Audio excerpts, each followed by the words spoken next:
Jadi olahraga itu investasi masa depan Anda, untuk masa depan Anda tulang nggak keropos-keropos, badan tetap fit. Makanya mulai sekarang usahakan, kalau bahasa saya itu go sweat every day. Go sweat. Go sweat itu apa maksudnya? Berkeringatlah tiap hari. Entah Anda jogging kek, Anda mau sepedaan kek, Anda mau walking kek, jalan kek, apa aja, go sweat every day 30 menit sehari. Allahumma sholli wa sallim wa barik ala nabiyina Muhammad wa ala ali Muhammad kama shallaita ala Ibrahim wa ala ali Ibrahim innaka Hamidum Majid. Allahumma barik ala Muhammad wa ala ali Muhammad kama barakta ala Ibrahim wa ala ali Ibrahim innaka Hamidum Majid.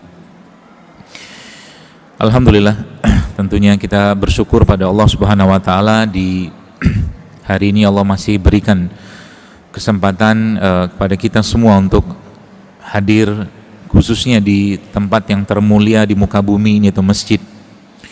Yang mana kita tahu bahwa setiap hari kehidupan kita ini, jamaah sekalian, hanyalah hari-hari yang kita berkurang sekotak demi sekotak waktu kita tadi untuk kita bersiap bertemu dengan Allah Subhanahu wa taala. Artinya yang paling beruntung adalah orang yang setiap hari dalam kehidupannya dia bahagia bertemu atau bahagia dengan persiapan untuk bertemu dengan Tuhannya. Maka orang seperti ini pun disebutkan dalam Quran juga, dan Nabi sampaikan juga, barang siapa yang bahagia bertemu dengan Allah, maka Allah pun akan bahagia bertemu dengannya. Dan memang kita tahu bahwa semakin banyak kebiasaan baik dalam kehidupan kita, maka akan semakin begitulah nanti kita akan diwafatkan oleh Allah Subhanahu wa taala. Kemarin saya melihat sebuah video yang Masya Allah luar biasa, seorang yang urusannya membuka pintu masjid sebelah mungkin marbot kali ya, di sebuah tempat di Timur Tengah, sepertinya di Palestina seingat saya itu.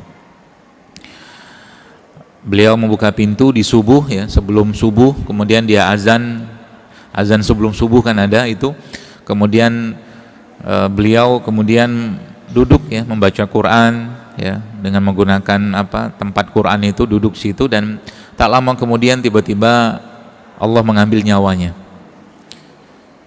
Inilah kematian yang indah menurut saya, yang kita mungkin harus persiapkan dengan sebaik-baiknya, karena kesuksesan kita sesungguhnya berawal dari akhir kehidupan kita.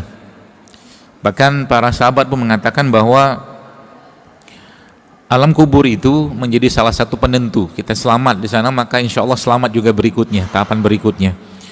Maka Utsman bin Affan radhiyallahu anhu, salah satu sahabat yang kita tahu dijamin masuk surga oleh Rasulullah SAW tentunya, sebutkan pernah menangis di pinggir atau sisi kuburan sampai air matanya membasahi jenggotnya. Dan seorang yang bertanya kepada Utsman bin Affan, kenapa engkau menangis, kata dia, padahal engkau sudah dijamin masuk surga. Maka dia menjawab bahwa ya betul dijamin masuk surga, tapi tidak ada jaminan bahwa aku selamat dari fitnah kubur, katanya. Maka tentunya kita berharap lagi-lagi hari-hari dalam kehidupan kini, jamaah sekalian,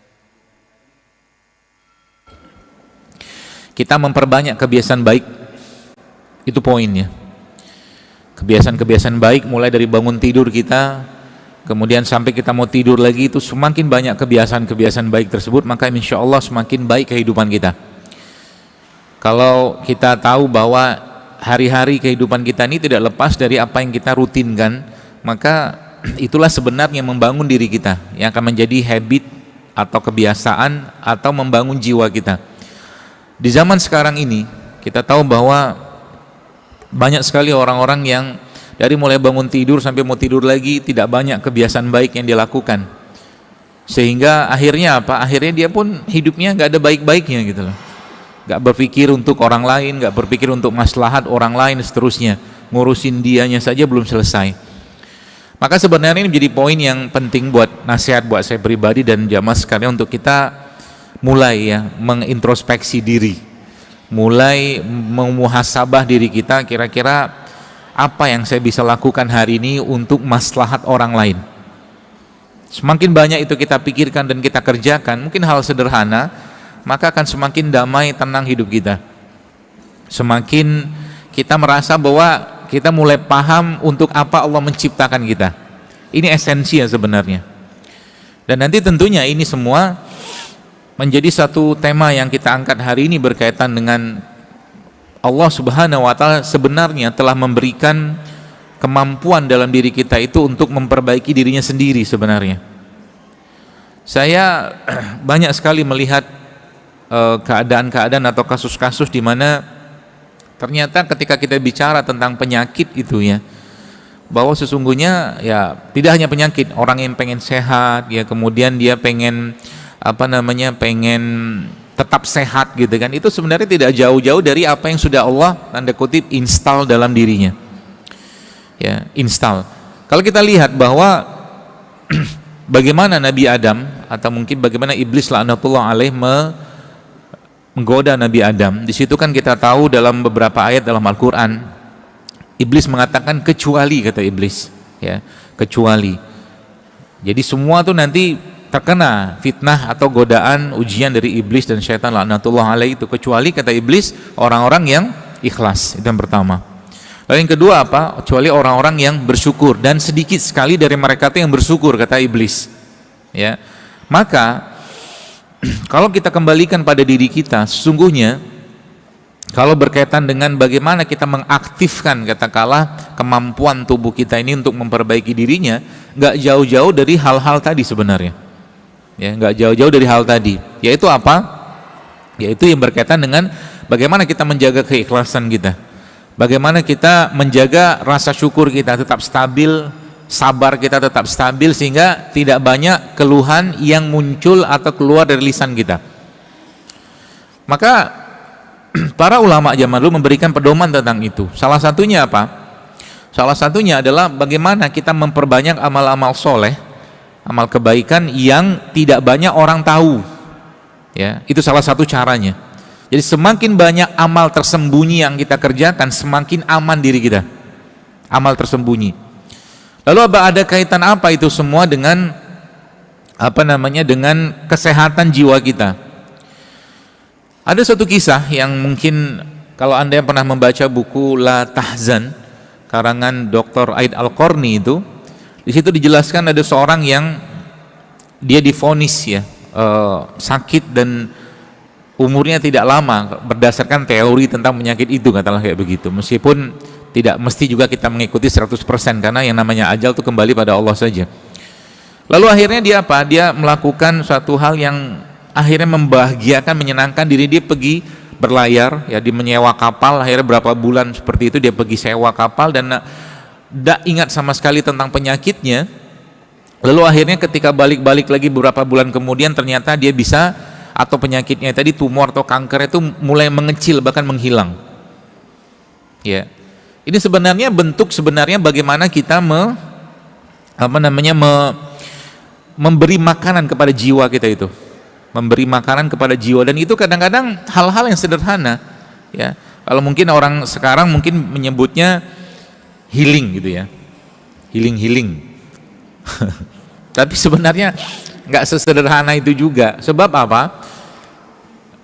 Kalau kita tidak mengenal, tidak mengerti mengapa kita diberikan satu kondisi, maka itu tuh Bapak Ibu sekalian, jamaah sekalian, tidak membuat kita sadar apa masalah dalam hidup kita. Contoh nih, contoh. Kalau mungkin Anda yang sudah mengikuti banyak video-video saya, kajian-kajian saya, mungkin sudah banyak saya sampaikan kalau bisa jangan makan ini, kurangi makan ini, gitu-gitu kan, sudah banyak kan, diikutin nggak? Banyak yang enggak kan, banyak yang enggak, banyak enggaknya ya. Sekali-sekali khilaf lah dok, dia bilang itu kan. Kalau khilaf hari ini khilaf, besok khilaf lagi, namanya doyan bukan khilaf kan gitu. Nah pertanyaannya, terus saya bilang lagi kan, misalkan ya, saya bilang puasa itu bermanfaat bagi kesehatan misalnya gitu kan, gitu kan. Semua sudah tahu itu, tapi kan nyuruh tangan ini berhenti untuk ngambil makanan atau minuman dimasukkan ke mulut itu kan bukan hal sederhana dan hal mudah sebenarnya kan, susah loh. Apalagi atas nama jangan mubazir, betul lah. Anak makan nggak habis, biar nggak mubazir, ya makan lagi, makan lagi, makan lagi. Itu aja kerjaannya gitu. Biar nggak mubazir gitu kan. Tapi yang terjadi apa? Pertanyaannya, oke lah itu sebulan mungkin hilap gitu kan. Hilap terus-terusan ya bukan hilap ya, tapi doyan namanya. Jadi bagaimana caranya untuk menghentikan kita tidak makan kan gitu misalkan. Ya udah tahu puasa kan, kurangi makan. Saya kemarin ada lihat suatu video seorang profesor ya di Amerika, itu umurnya 53 tahun, wajahnya kayak 30 ya, masih anu sekali dia, masih apa namanya, sangat sehat bugar gitu kan. Dan ternyata judulnya rahasianya apa coba, cuman dia katakan saya tuh makan sekali sehari doang, dia bilang cuma sekali sehari, tapi makannya bener ya, bukan ngasal. Kita ini kan banyak makan itu ngasal ya, kerupuk gitu kan, makan kerupuk satu bungkus gitu kan terus makan lagi macam-macam lah gitu kan. Makannya kalau mungkin kita bilang tuh bukan makanan yang padat nutrisi, tapi padat rasa buat lidah, tapi nggak padat gizi gitulah. Jadi cerita tuh itu sebenarnya ada metodenya sebenarnya ya, namanya tuh 1 meal a day, makan sekali sehari, tapi yang dimakan itu bergizi tinggi ya, tidak masalah sebenarnya. Makanya sebenarnya yang saya pahami dan pelajari, nggak ada kaidahnya kita tuh makan 3 kali sehari, itu nggak ada. Jadi kalau Anda sudah paham sebenarnya makan tuh kapan, kalau perlu ya makan, kalau nggak perlu nggak usah makan, kan gitu sebenarnya. Cuman kan nggak semudah itu, godaannya kan banyak. Seringnya kita perlu nggak perlu kita makan, seringnya begitu. Jadi jamaah sekalian, tadi kembali ke bagaimana caranya Allah untuk membuat kita berhenti makan. Nah akhirnya kan muncul sakit misalkan. Sakit itu, kalau yang paham sakit, apa yang terjadi waktu kita sakit? Kan ditarik selera makan kita, akhirnya apa? Makanan nggak berselera, akhirnya yang terjadi apa? Kan puasa, dipaksa puasa, dipaksa nggak banyak makan yang sebelumnya banyak makan, kan gitu. Oke. Lalu apalagi waktu sakit, apa yang Allah kerjakan dengan tubuh kita, atau apa yang Allah berikan kepada tubuh kita? Salah satunya adalah diperbanyak tidurnya kita, ya kan? Orang sakit kan makannya sedikit, tidurnya banyak. Itu kan gaya bayi. Bayi itu kan sebenarnya tidurnya juga banyak, meskipun makan juga banyak gitu ya. Yang maksud saya itu gaya-gaya atau mungkin hal-hal yang sifatnya apa tuh namanya, yang sifatnya itu apa, mendetoks ya, mungkin pembersihan ya.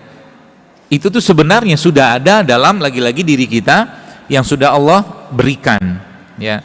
Tidur misalkan, kalau kita bahas tidur sedikit, apa manfaat tidur? Atau mungkin nggak usah tidur dulu ya, terlalu jauh.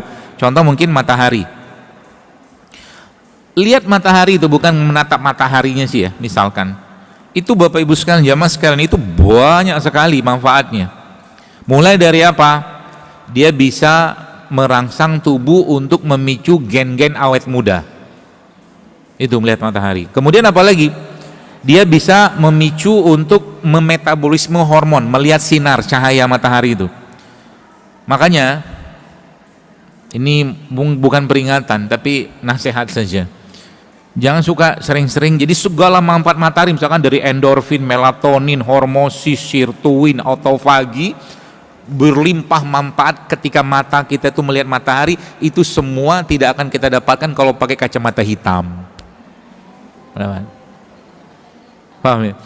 Kacamata hitam, kecuali Anda memang butuh banget. Tapi kalau saya dari dulu nggak suka pakai kacamata, apalagi kacamata hitam. Kenapa? Ya nggak dapat. Akhirnya apa? Kan seperti gelap ya, padahal nyerap mata kita tuh nyerap cahaya matahari itu sudah sebenarnya suatu bentuk proses penyembuhan sebenarnya. Ngelihat matahari, ngelihat cahaya ya, bukan lihat matahari, ngelihat cahaya matahari. Bahkan itu menjadi salah satu hal yang sangat sering dilakukan Rasulullah SAW kalau beliau keluar rumah lalu beliau menatap langit. melihat cahaya, melihat langit yang luas itu. Ini bisa dipraktekin nanti. Nanti kalau pulang, pandangin matahari, pandangin langit ya, dengan cahayanya siang, nanti kan jam 11, jangan lihat mataharinya, lihat cahayanya aja. Itu sambil Anda berdoa. Ada doanya.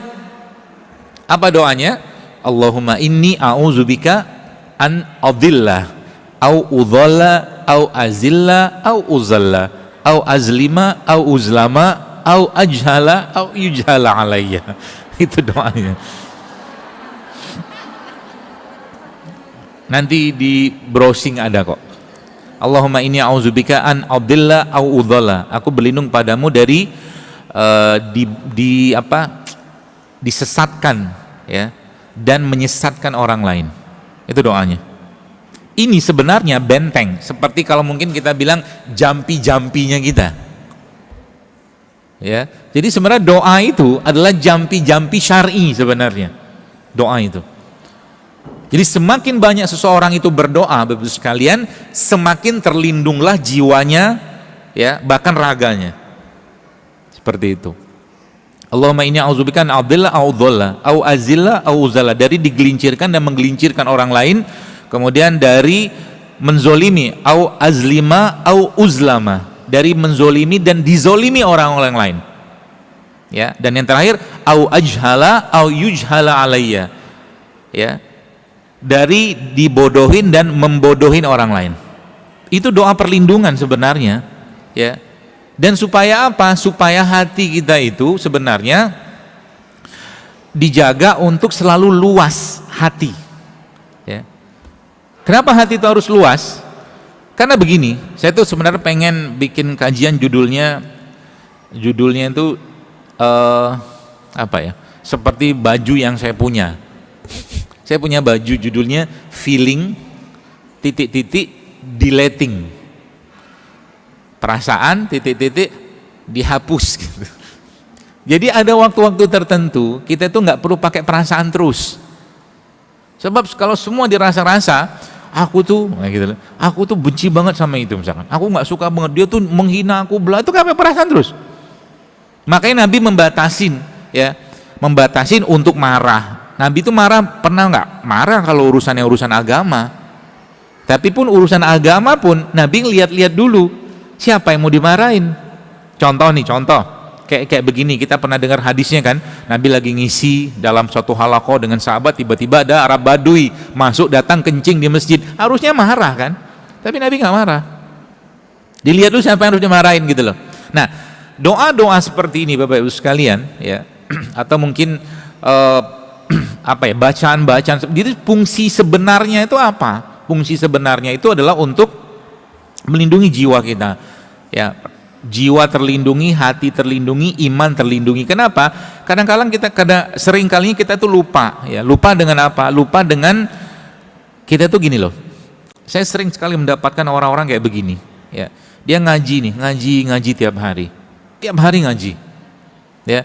Tapi ketika ada suatu masalah, kondisi yang sifatnya itu memerlukan asupan nutrisi ilmu dari apa yang dia pelajari, nggak nyambung, putus dia. Paham nggak?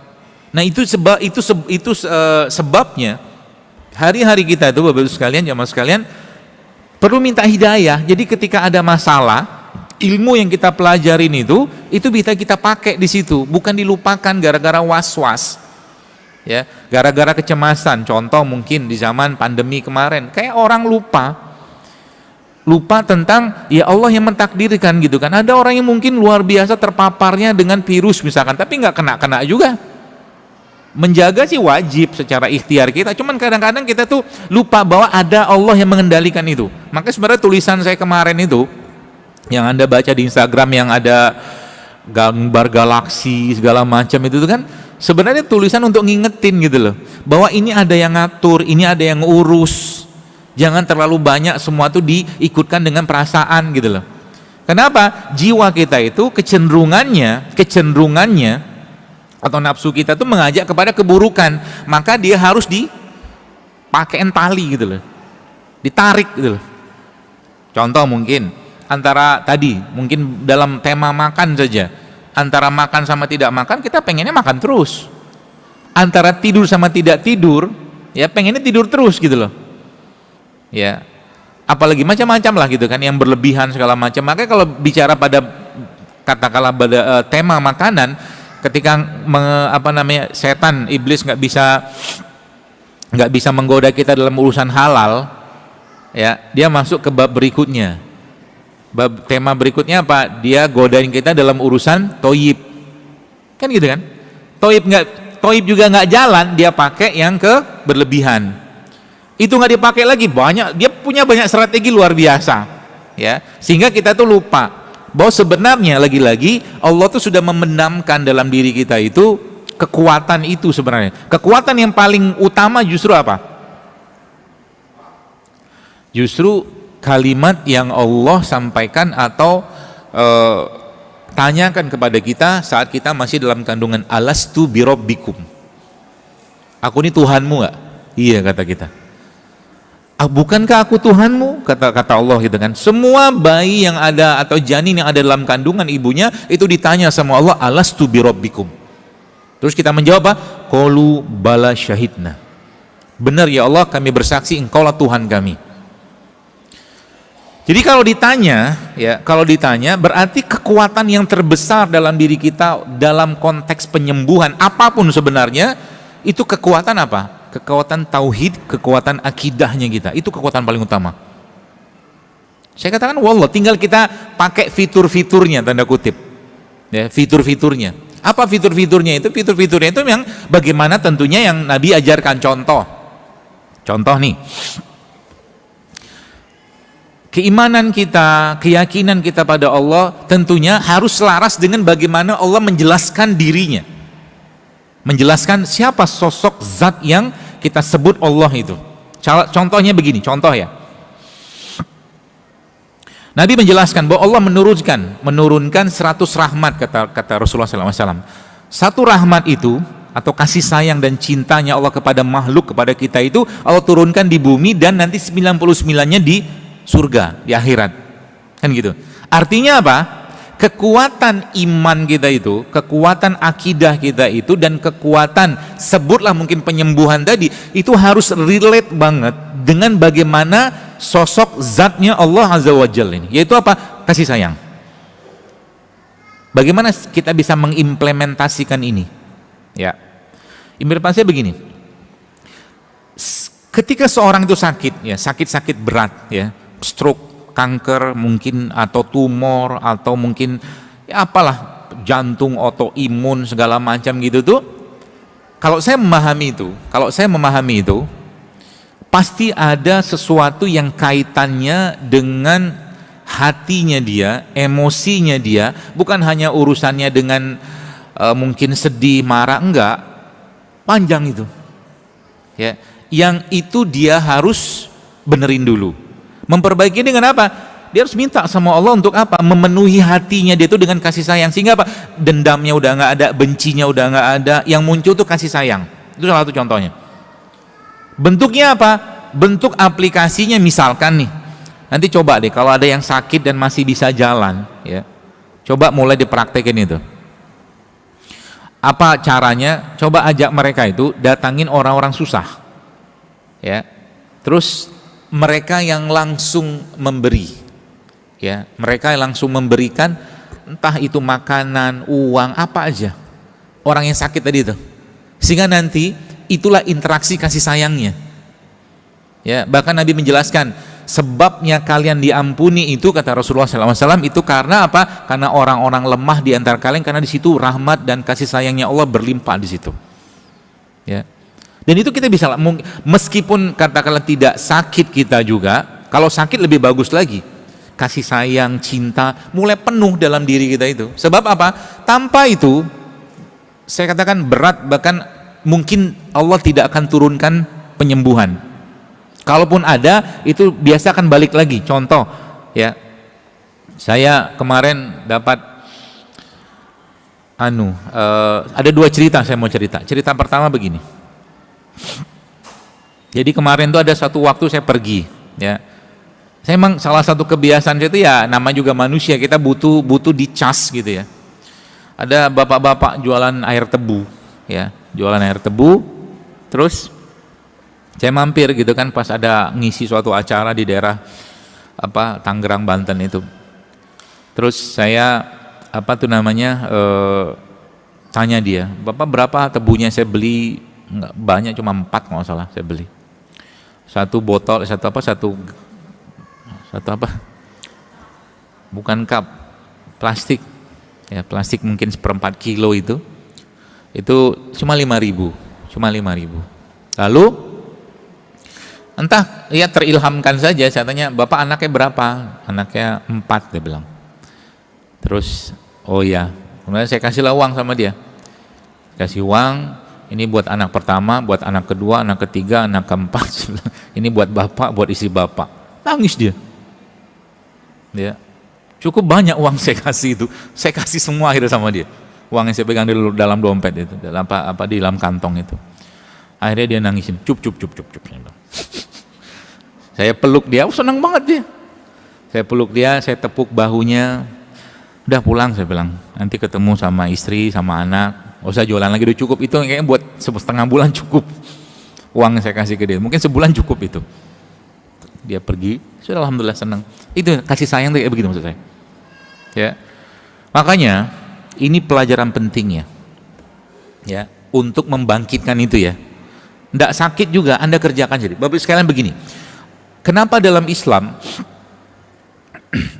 zakat itu, ya, itu disebutkan itu kan sembako kan? Sembako kan? Zakat fitrah mungkin kita diperintahkan Nabi bayarnya dengan beras kan? Asli dengan beras. Karena memang feel-nya Bapak Ibu sekalian itu akan beda, rasanya itu akan beda kalau contoh nih, misalkan Anda memberikan atau belilah mungkin beras 2,5 kilo lah misalkan ya, atau 3,5 kilo itu sebulan mungkin harganya 100.000 misalkan. Cobalah beli beras itu ya dengan harga segitu, dengan Anda membawa uang 100.000, kasihkan ke orang, rasanya beda loh. Karena itu kehidupannya dia, paham nggak? Membelikan beras atau memberikan beras sebanyak itu tuh sama ngasih uang sejumlah yang sama dengan beras, itu feel-nya beda di kita. Beneran. Nah itu tuh saya katakan memberikan hadiah itu memang pada titik pada konteks tertentu dalam syariat itu diperintahkan kita memberinya sembako. Ya, apa bahan makanan pokok yang kita pakai gitu loh. Karena memang rasa kasih sayang, cinta, ya.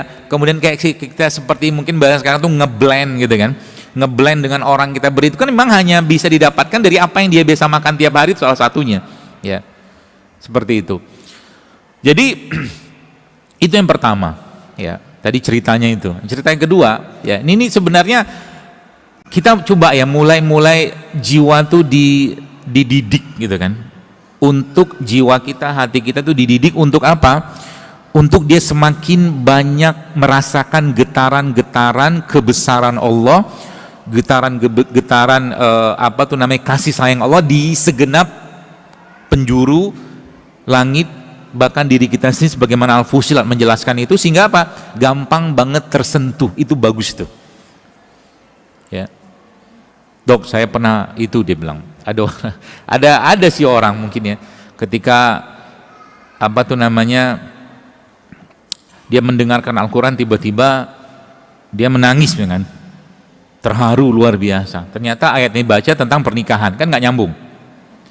Yang saya maksudnya itu ayat-ayat yang kaitannya dengan jiwa kita tuh jadi bergetar, takut ya dengan ancaman Allah, siksa Allah gitu maksudnya. Ya. Itu saya pernah cerita di beberapa tempat juga, ada seorang teman lah gitu kan, teman saya itu dia Masya Allah dia kadang-kadang lihat orang gitu ya di pinggir jalan, mungkin bahkan tukang parkir pun kadang-kadang lihat tukang parkir pun nangis dia. Sampai kayak begitu. Sebenarnya kalau Anda baca satu buku judulnya Tangisan Orang-orang Soleh atau Salafus Soleh yang penulisnya namanya Ibnu Khudamah, itu bagus buku itu. Orang-orang zaman soleh zaman dulu tuh sekalian, lihat matahari itu bisa nangis loh. Kira-kira nangisnya kenapa? Kita aja kan nggak mikir, nangisnya kenapa? Lihat aja matahari, apa mau dilihat? Apa mau dinangisin gitu kan? Kenapa bisa kayak begitu? Karena mereka ngerti hadisnya. Mereka ngerti hadisnya. Apa kata Nabi SAW? Di yaumil hisab nanti itu kan matahari didekatkan sejengkal. Jadi rasa mereka dengan akhirat itu sudah dapat gitu loh. Itu poinnya sebenarnya. Sehingga apa? Gak ada yang perlu dikhawatirkan lagi, gak ada yang perlu disedihkan lagi. Contoh mungkin tadi cerita yang pertama itu, ada cerita lagi itu, ada sebelah mungkin pasien gitu kan. Subhanallah Bapak sekalian. Ini kekuatan cinta ya, kasih sayang itu ya. Beliau ini semoga Allah sembuhkan dan sehatkan beliau kembali. Ada tumor segede gini nih, sebesar telapak tangan saya ini ya, di salah satu bagian tubuhnya. Jadi keluarganya itu subhanallah ya, rame berdatangan ngasih semangat, bahkan ada khusus bagian keluarga yang petugas, bukan petugas sih, sebelumnya petugas yang khusus bikin dia ketawa biar happy ya. Kadang-kadang dipanggil tengah malam si fulan dan fulana ini, suami istri ini, subhanallah, setengah 10 malam minta dipanggil untuk menghibur dia, tapi dia datang, memang dia senyum si pasien ini. Keluarga datang rame, keluarga datang salim. Subhanallah, kemarin saya dapat informasi ini pecah, tumornya pecah ya. Terus juga rame datang yang apa namanya, menyemangati dia, ngasih ibu kata perhatian, kepedulian. Itu kan kasih sayang sebenarnya kan. Dan itu sebenarnya makanannya jiwa itu gitu ya. Maka itu harus dicari. Justru malah itu kekuatan terbesarnya diri kita. Karena dari seluruh asmaul husnanya Allah itu kan ada Al-Muntakim ya, Allah yang Maha Menyiksa. Itu kata Nabi SAW yang paling utama cuma dua, Rahman, Rahim. Coba deh kalau Anda baca tentang kajian asmaul husna itu, hanya dua itu aja. Yang lain itu tertutupi dengan kasih sayang dan rahmatnya Allah. Harusnya itu kita lagi-lagi masukkan dalam diri kita. Bahkan matahari itu, kalau kembali sedikit ke matahari, cahaya matahari itu ternyata dalam kajian penelitian itu bisa membangkitkan hormon bahagia, hormon kasih sayang, endorfin, melatonin, serotonin.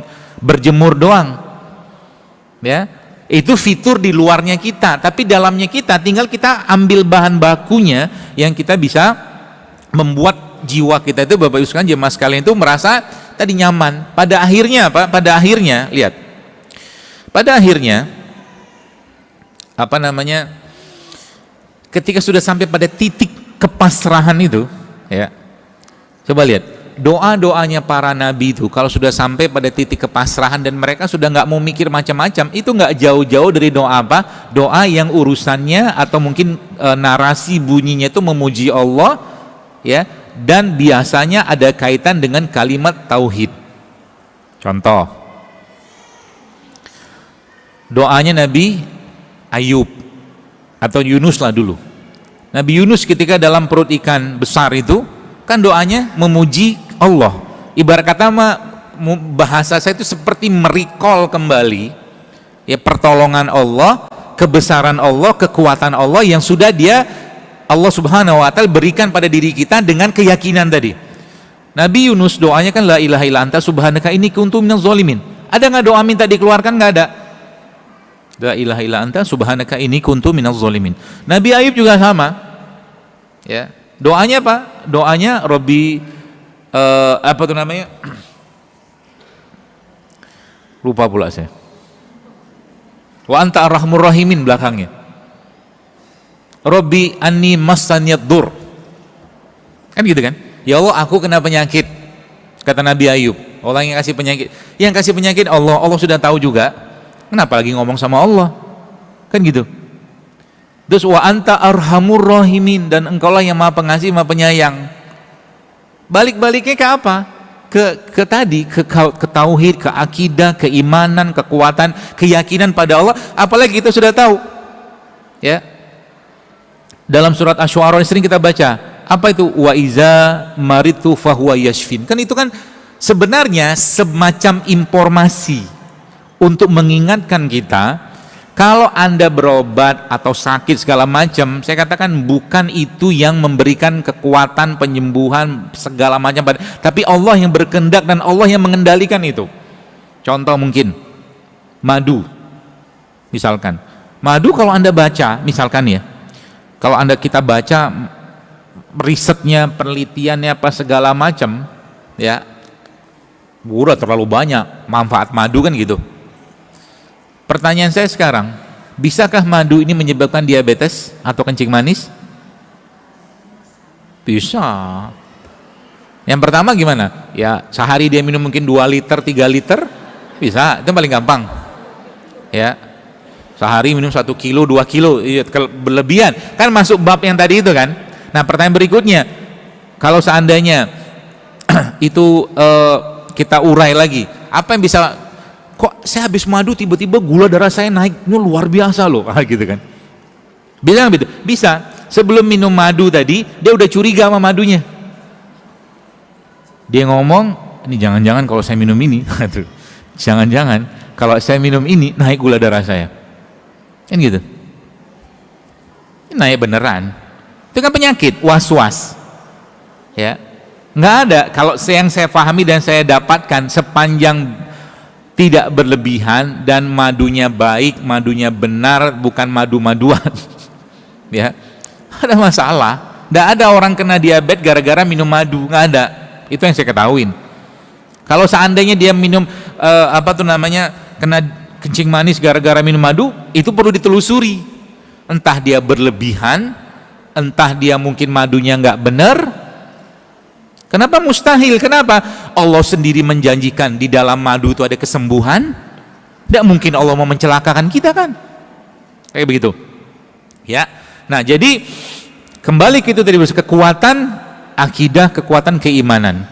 Makanya ya, lagi-lagi saya sampaikan, ketika Anda bertemu dengan orang-orang yang sakit atau mungkin kita pun sedang sakit, kalau mungkin bahasa orang-orang sekarang, anak-anak tuh chill out man, gitu loh. Tenanglah gitu loh.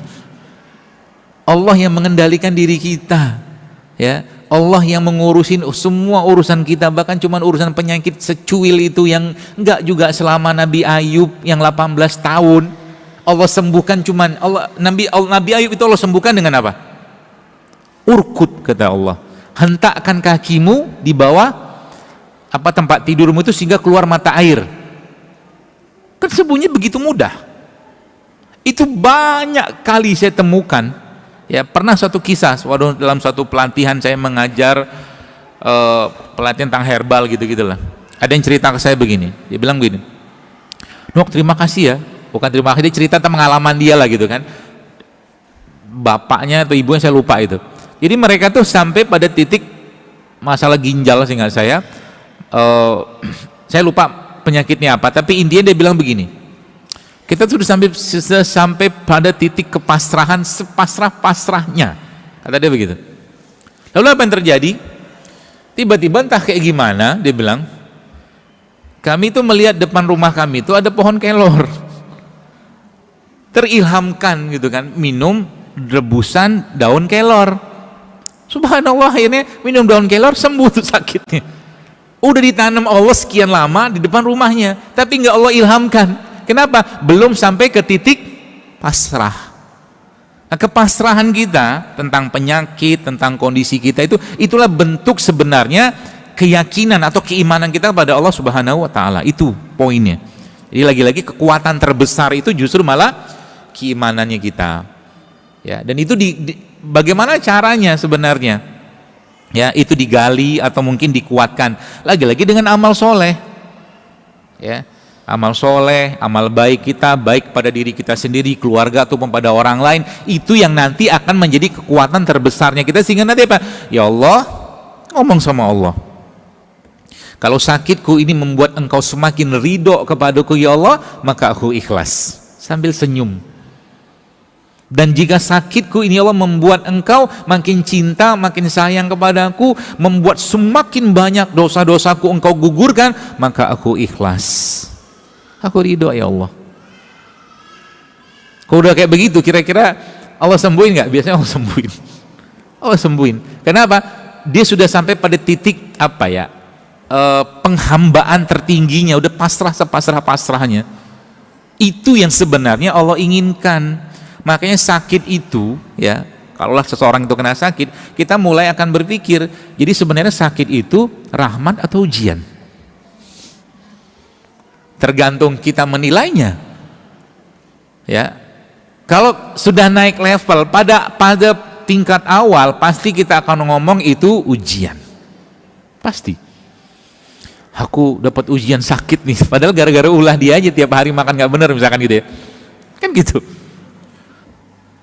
Tapi nanti udah naik imannya, ya, naik kepahaman ilmu tentang agamanya, maka apa yang terjadi? Dikatakan, baru saya sadarin ternyata saya bersyukur sekali dikasih penyakit itu. Itu yang Allah inginkan. Ya, makanya kan kita sering dengar hadis Nabi menjelaskan bahwa urusan seorang mukmin itu mengagumkan, kata Nabi.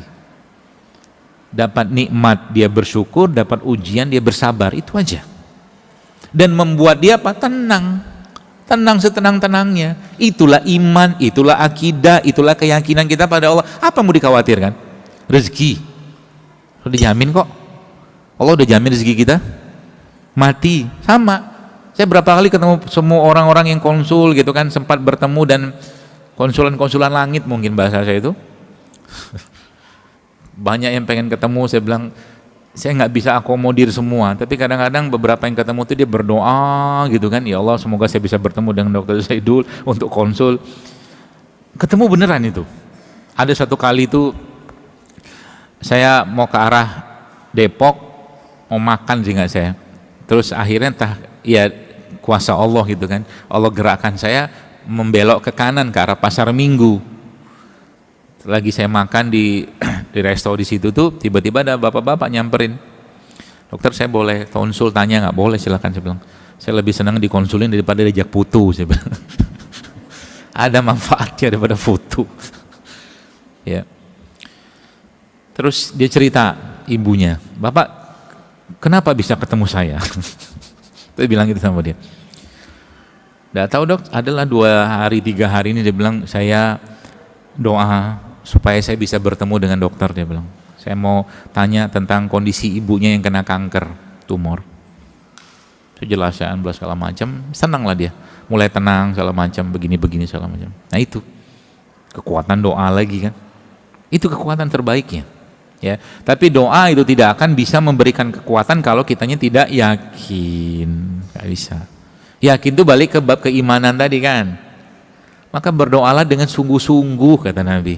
Jangan tergesa-gesa. Siapa tuh orang tergesa-gesa? Ya Rasulullah, kata para sahabat, orang-orang yang berdoa lalu mereka mengatakan, ya Allah aku sudah berdoa tapi kenapa nggak dikabul-kabulin? Itu confirm tidak akan dikabulkan doanya. Jadi kalau doa belum dikabulin, sabar. Sabar aja. Ya. Dan mungkin gaya kita ngomong sama Allah itu yang perlu diperbaiki ketika kita berdoa. Ya, perlu diperbaiki. Bagaimana caranya kita ngobrol sama Allah itu perlu diperbaiki supaya apa? Supaya nggak kaku. Ngobrol sama Allah. Ya Allah, gini nih, aku mau ngomong. Boleh nggak itu? Justru itu Allah senang kayak begitu. Beneran deh. Tapi tentunya dengan adab gitu kan. Kita memuji Allah dulu, kita bersolawat dulu, atau membaca tasbih. Jadi salah satu disebutkan ini resep doa supaya dikabulkan Allah itu ada.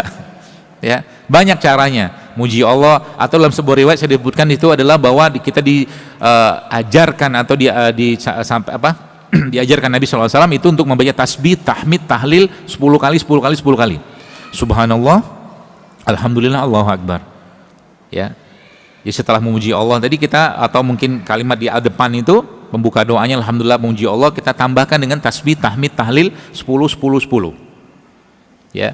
Lalu tambahkan lagi dengan apa? Tambahkan lagi dengan doanya Nabi Yunus tadi, la ilaha illa anta subhanaka inni kuntu minaz zalimin. Ya. Tambah lagi boleh nggak? Boleh. Allahumma inni as'aluka bi anna lakal hamd asyhadu annaka antallahu la ilaha illa antal ahadus samad allazi lam yalid wa lam yulad wa lam yakul lahu kufuwan ahad. Nanti dihafalin itu. Itu pembuka doa yang kata Nabi kalau orang membaca doa dengan membukanya dengan itu maka doanya akan dikabulkan Allah. Allahumma inni as'aluka bi anni lakal hamd asyhadu annaka antallahu la ilaha illa antal ahad Allahus samad lam yalid wa lam yulad wa lam yakul lahu. Itu baca Al-Ikhlas sebenarnya itu tuh. Cuma dirangkai dalam bentuk doa, kurang lebih kayak begitulah. Ya begitu. Nah, baru ngobrol sama Allah, ya Allah begini. Sampaikan aja keluhannya apa. Sehingga nanti apa? Yang kita nikmati itu apa sebenarnya? Jiwanya kita, hatinya kita, imannya kita, lisannya kita, seluruh anggota tubuh kita itu Bapak Ibu sekalian itu berinteraksi dengan Robnya kita. Itu yang indah nanti. Beneran. Perkara dikabulkan, Allah udah janji, ud'uni astajib lakum. Kan udah dibilangin. Kalau kau doa, syarat-syarat doa kau penuhin, kata Allah, pasti akan aku kabulkan. Allah udah ngomong begitu dalam Al-Quran. Ya, asal tadi exclude-nya jangan sampai muncul, nggak yakin, tergesa-gesa, nggak ada adab, nggak boleh. Ya, maka doa-doa para nabi itu, ya, dalam Quran itu doa-doa kayak orang manja-manjaan. Jadi kalau ditanya berarti kekuatan berikutnya setelah keyakinan, iman, akidah tadi apa? Doa. Doa itu bisa mengubah takdir, kata Nabi SAW. Maka berdoalah dengan keyakinan. Kalau nggak dikabulin gimana? Bilang sama Allah, aku tetap baik sangka sama engkau ya, karena gak mungkin engkau menyulitkan aku. Sebutkan saja apa kegusaran hati kita itu, sehingga setan gak ada ruang masuk untuk menimbulkan was-was. Apa susahnya untuk mengobati atau menyembuhkan satu penyakit buat Allah? Gak ada susahnya. Allah gak ada. Cuman yang susah itu apa? Yang susah itu kita berbaik sangka dengan Allahnya, itu yang susah. Gak yakin dengan Allahnya. Ya. Nah, cerita yang tadi itu yang apa, tumor sebesar tangan itu pecah keluar, ya, cairan putihnya segala macam gitu-gitulah. Kok bisa kayak begitu tadi? Mulai menerima, mulai pasrah, mulai ikhlas, mulai merasakan kasih sayang, cinta, ya. Karena saya sedikit banyak tahu kisahnya beliau ini, seperti itulah. Kekuatan cinta, kasih sayang, kepedulian, dan bahkan apa ya, kalau memang Anda mau tersenyumlah gitu loh. Ya, maksudnya gimana? Ya tertawa tuh boleh, tersenyum itu boleh gitu loh. Jadi kalau saya kadang-kadang ketemu dengan teman-teman atau guru-guru itu bukan ngomongin serius-serius banget juga, ngakak-ngakak aja kita, cuman tentunya dengan nggak berlebihan juga gitu ya. Itu bagian dari apa ya, ada kebahagiaan, ketenangan kita ya, seperti itu. Jadi ini ada kisah satu ya, tapi ini kisahnya konyol ya. Ada kayaknya dalam satu kajian atau mungkin pelatihan apa gitu, ingat saya, suatu hari ada, tapi nggak usah ceritain deh. Cerita apa nggak? Udah ngomong ya, udah nanggung. Jadi saya ngajak jamaah itu, saya bilang ya senyum, tertawa, ya tertawalah semua gitu kan, cerita-cerita apa macam-macam gitu. Ada seorang bapak-bapak lah gitu kan,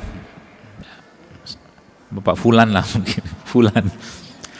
Menurut saya yang saya sampaikan itu sudah cukup lucu menurut saya, untuk membuat dia tersenyum gitu kan, atau membuat audien atau jamaah ya tersenyum sedikit lah kita.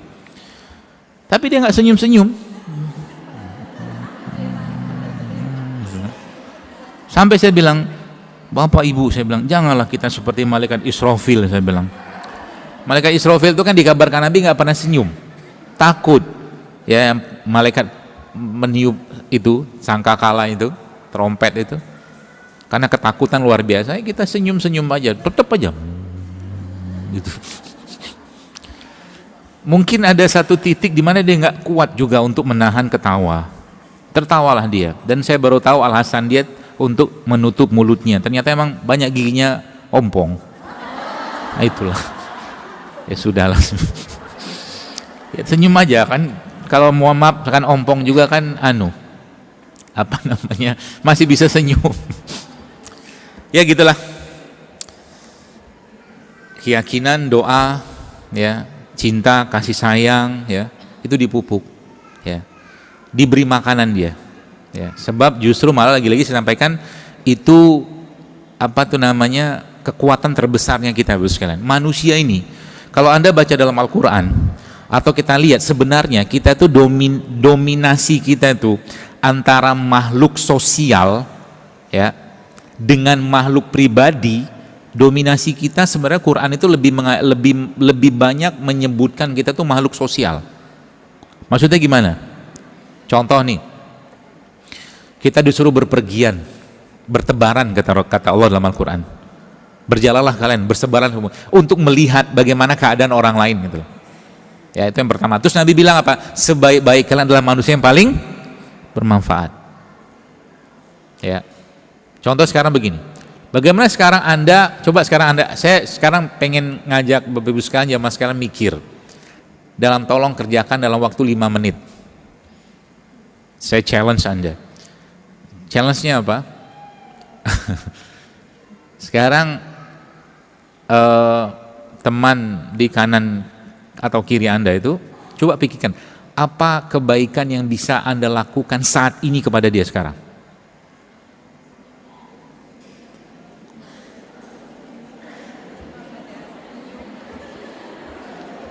Kebayang nggak? Oke, senyum, coba senyumin. Nah, senyumin.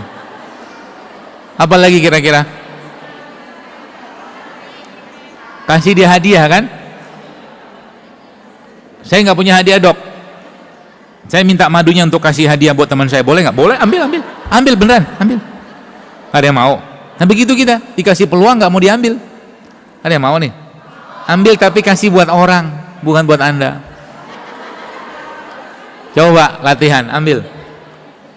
Saya hitung sampai 5, kalau enggak saya tutup penawarannya. 1, 2, 3, 4. Bukan buat Anda ya, kasih temannya. Enggak buat Anda, kasih temannya. Kan temanya berbuat baik. Janganlah jadi pelit pula.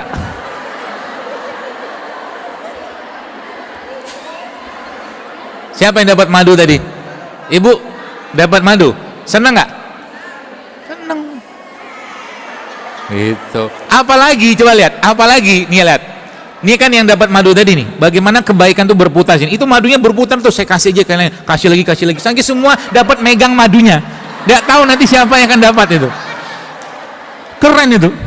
Kebaikan yang berantai gitu loh. Tuh, banyak kan? Contoh, ya. Makanya yang paling penting dalam sebuah tuh madunya masih belum beredar. Coba beredarin. Saya kasih sampai ke belakang. Kan belakang kasihan nggak dapat. Belum belakang banget, belakang lagi. Terus apa lagi? Itu kan kalau kita ngerti ilmu, sekalian subhanallah ya, Anda lihat madu, padahal saya bab memberi atau bersedekah madu itu saya belum pernah dijelaskan secara spesifik oleh Rasulullah, tapi bab sedekah oke, memberi. Tapi hadis tentang bersedekah air itu ada. Kenapa nggak diambil? Ada. Coba buka. Ada babnya itu. Bersedekah air itu pahalanya besar. Masya Allah tuh nggak ada yang ngambil juga nih air. Misalkan itu, Masya Allah. Itu kan, jadi kan 5 menit Anda sudah bahagia. Makhluk sosial kan. Apalagi sebentar Anda nggak tahu di sini tuh, nggak semua orang di sini hidupnya nggak ada ujian. Pasti semua ada ujian masing-masing. Padahal dengan hal sangat sederhana, Anda peluk yang mahram ya. Bapak-bapak mungkin berpikir lain. Yang semahram, Anda peluk teman Anda, lalu Anda bisikan di telinganya, semoga rizkimu lebih banyak hari ini. Ya doa. Masya Allah kan, indah hidup kayak begitu. Kenapa hidup itu nggak jadi indah-indah? Karena sibuk mikirin diri sendiri. Itu aja. Makanya Nabi udah bilang, khairun nas anfa'hum linnas, kan gitu. Ya, itu doa ya. Tadi keyakinan, cinta, itu power semua itu. Wallah saya katakan power. Ya. Apalagi jiwa itu terus dididik untuk dekat sama Tuhan, sama Allah. Maka nggak ada perlu dirisaukan. Ya. Sakit.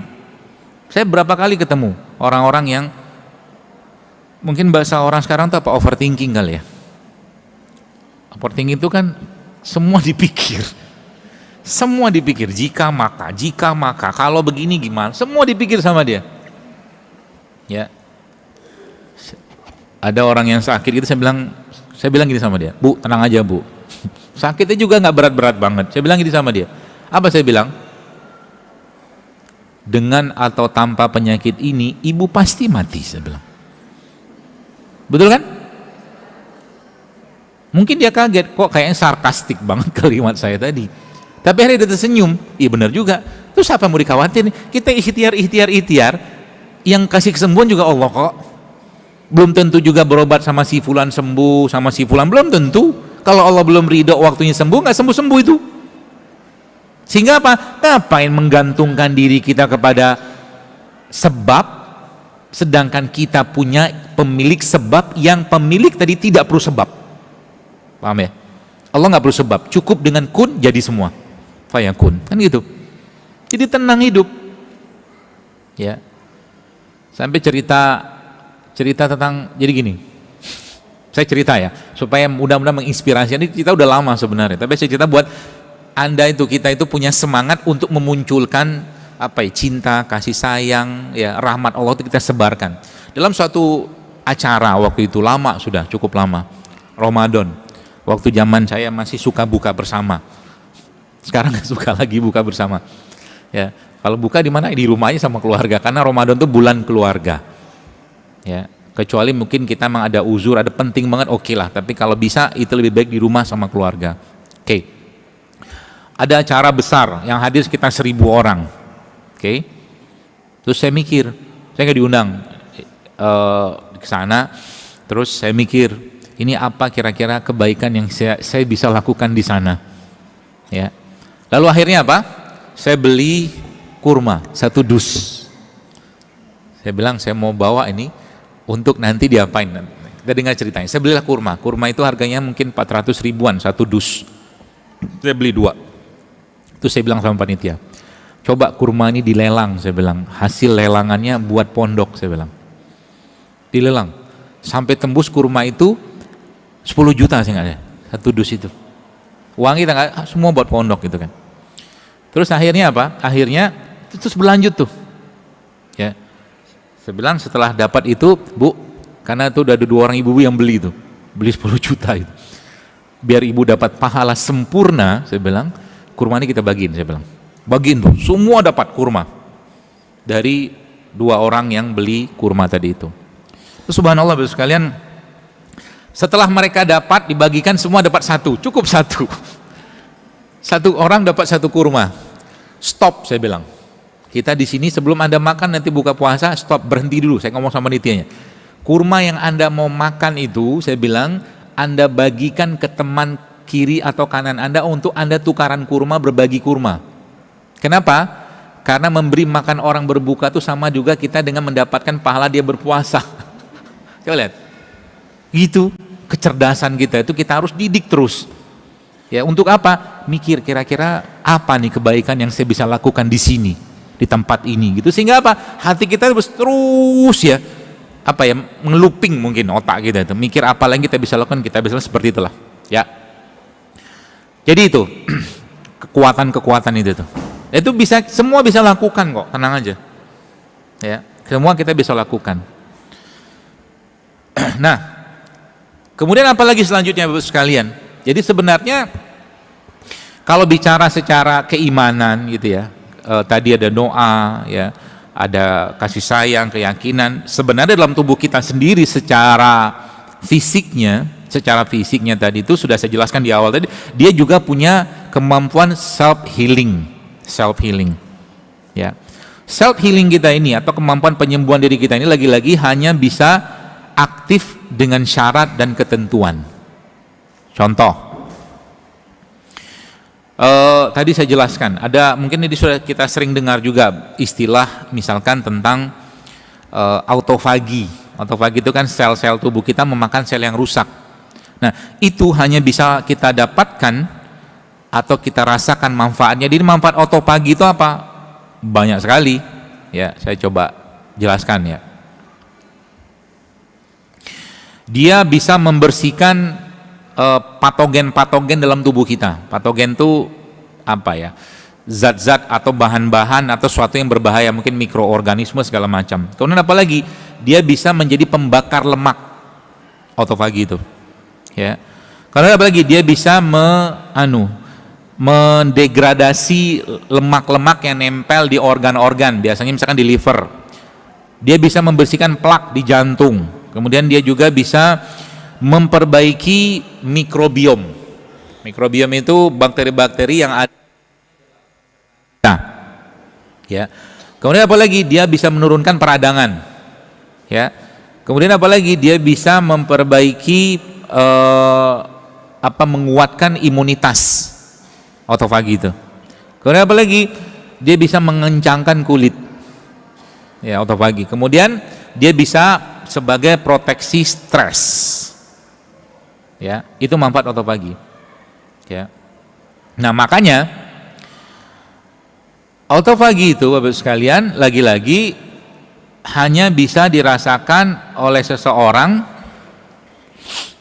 ketika dia merasakan lapar. Ya. Berarti kalau saya nggak puasa gimana? Anda harus kondisikan supaya tubuhnya tidak kaget. Contoh begini, kalau saya nggak mau makan pagi, sebenarnya pagi-pagi itu saya penganut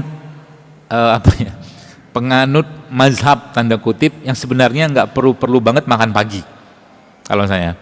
Kalau makan juga Anda harus sangat selektif supaya tidak membebani tubuh, karena pagi itu sebenarnya saat yang tubuh kita masih tinggi kadar growth hormone. Growth hormone atau hormon pertumbuhan itu hormon yang kaitannya dengan hormon pembersih tubuh kita yang munculnya itu ketika malam. Jadi pagi-pagi itu kenapa banyak orang sekarang paginya menjadi nggak produktif? Karena pagi-pagi sudah berlimpah dengan asupan gula. Ya, sudah sering saya jelaskan itu. Nasi lah, tepung, segala macam, gula apa itu. Makanya pagi-pagi itu coba mulai biasakan tidak konsumsi sesuatu yang berkaitan sama terutama gula olahan. Ya, kalau tetap pengen makan apa? Makannya protein. Ya, contohnya apa?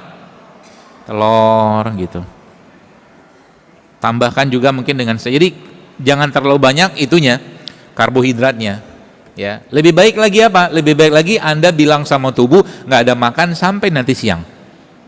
Kalau diomongin kayak begitu, ya tubuh kita akan mengkondisikan untuk menggunakan cadangan bahan bakar yang lain yang ada dalam tubuh kita dalam bentuk lemak sebagai energi.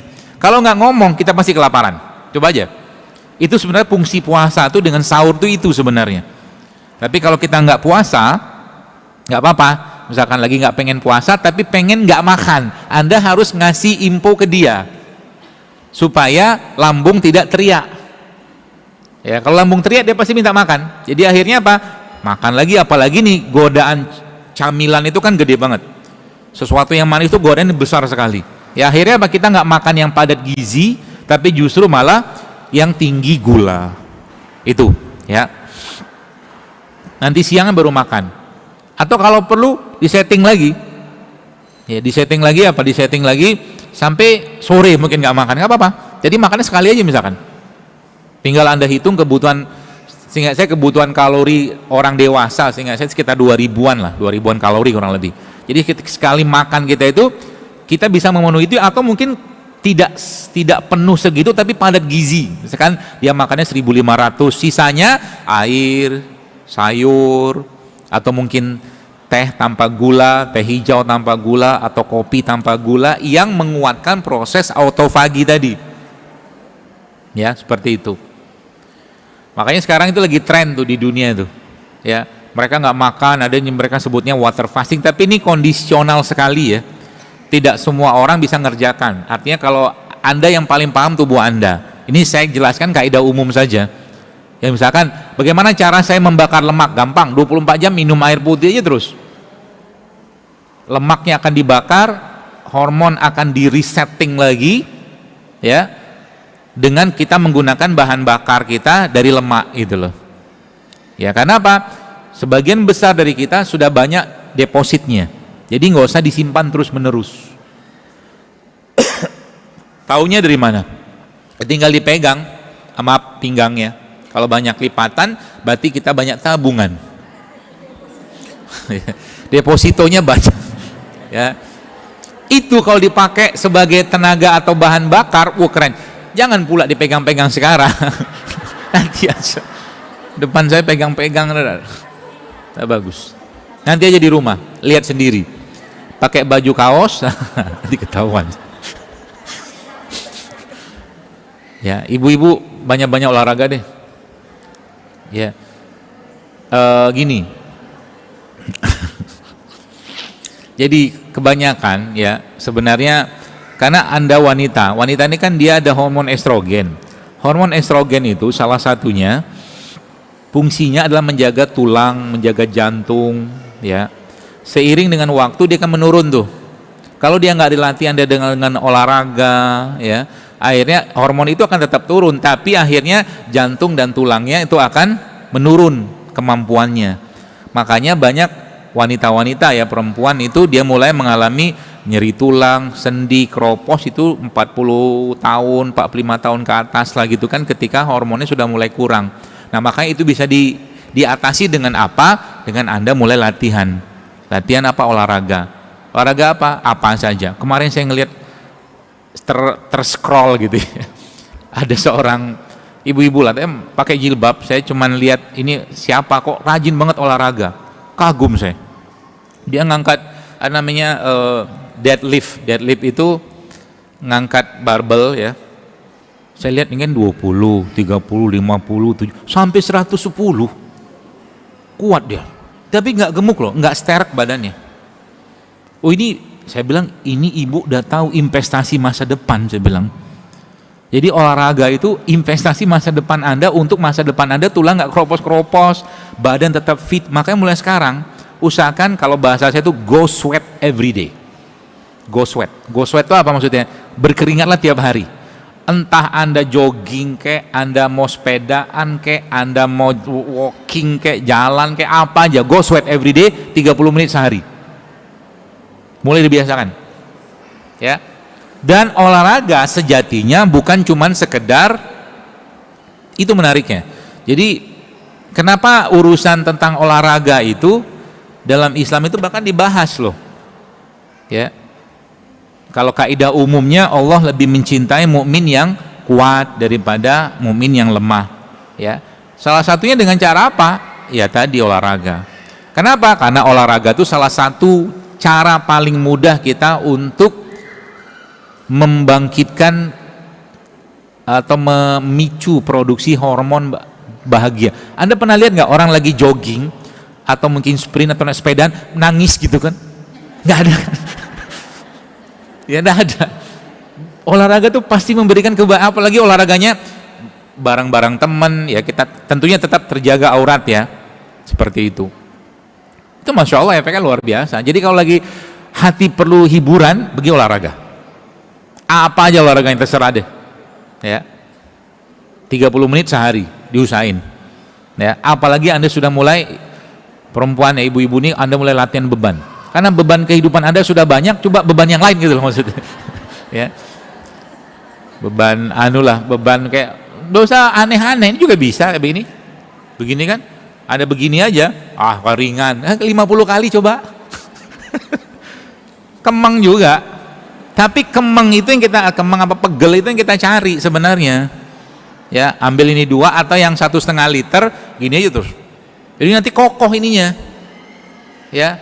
Tempat bersandar anak-anak nanti dan menantu. Ya, pakai gini-gini mudah. Hal sederhana. Ya. Dan olahraga itu sebenarnya ya, kalau kita bahas lagi-lagi kekuatan dalam tubuh kita itu dia punya efek recovery juga. Ya, recovery, jadi dia memproduksi sel-sel baru juga. Ya, ketika kita berkeringat olahraga kayak begitu. Itu autofagi. Kemudian apa lagi Bapak sekalian? Sebenarnya banyak sih, saya akan berikan beberapa saja. Ya, nanti baru terakhir masuk ke bahannya. Ya. Jadi yang paling tadi cahaya termasuk ya. Jadi melihat matahari, jadi kalau sakit usahakan lihat matahari. Bukan lihat cahaya. Ya, kalau lagi sakit. Ya. Berapa lama? Ya, secukupnya lah 15-20 menit ya cukup lah. Ya jangan pagi-pagi dah masalah, kan kita nggak lihat mataharinya. Kita ngelihat cahayanya kan di langit gitu loh. Itu yang kita lihat. Cahaya itu efeknya apa? Banyak. Ya. Contohnya apa? Dalam beberapa yang saya dapatkan itu, cahaya itu mulai dari apa? Dia juga bisa memicu autofagi tadi itu. Autofagi. Kenapa lagi?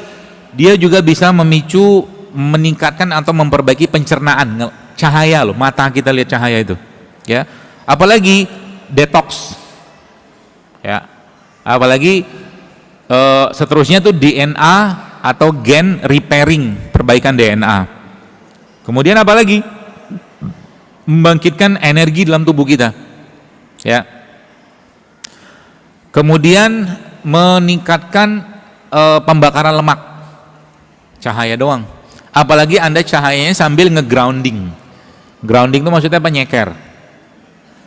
Jadi nggak pakai alas, ya, nggak pakai alas kaki, kita nyeker di atas rumput, ya, atau tanah, lalu sambil memandang bukan matahari, memandang cahaya. Itu bagus, efeknya bagus banget. Ya, jadi kalau ada yang sakit-sakit itu tuh diajak, apalagi lagi sambil misalkan dia pakai kursi roda atau mungkin jalannya agak susah, ditemenin sambil ngobrol, cerita-cerita tentang kebaikan, nanti dia semangat dia tuh. Karena matahari itu sebenarnya justru menjadi salah satu penyemangat kita lah gitu kan, kalau pakai kaidah tadi itu. Kemudian apa lagi? Itu udah berapa tadi tuh? Udah banyak.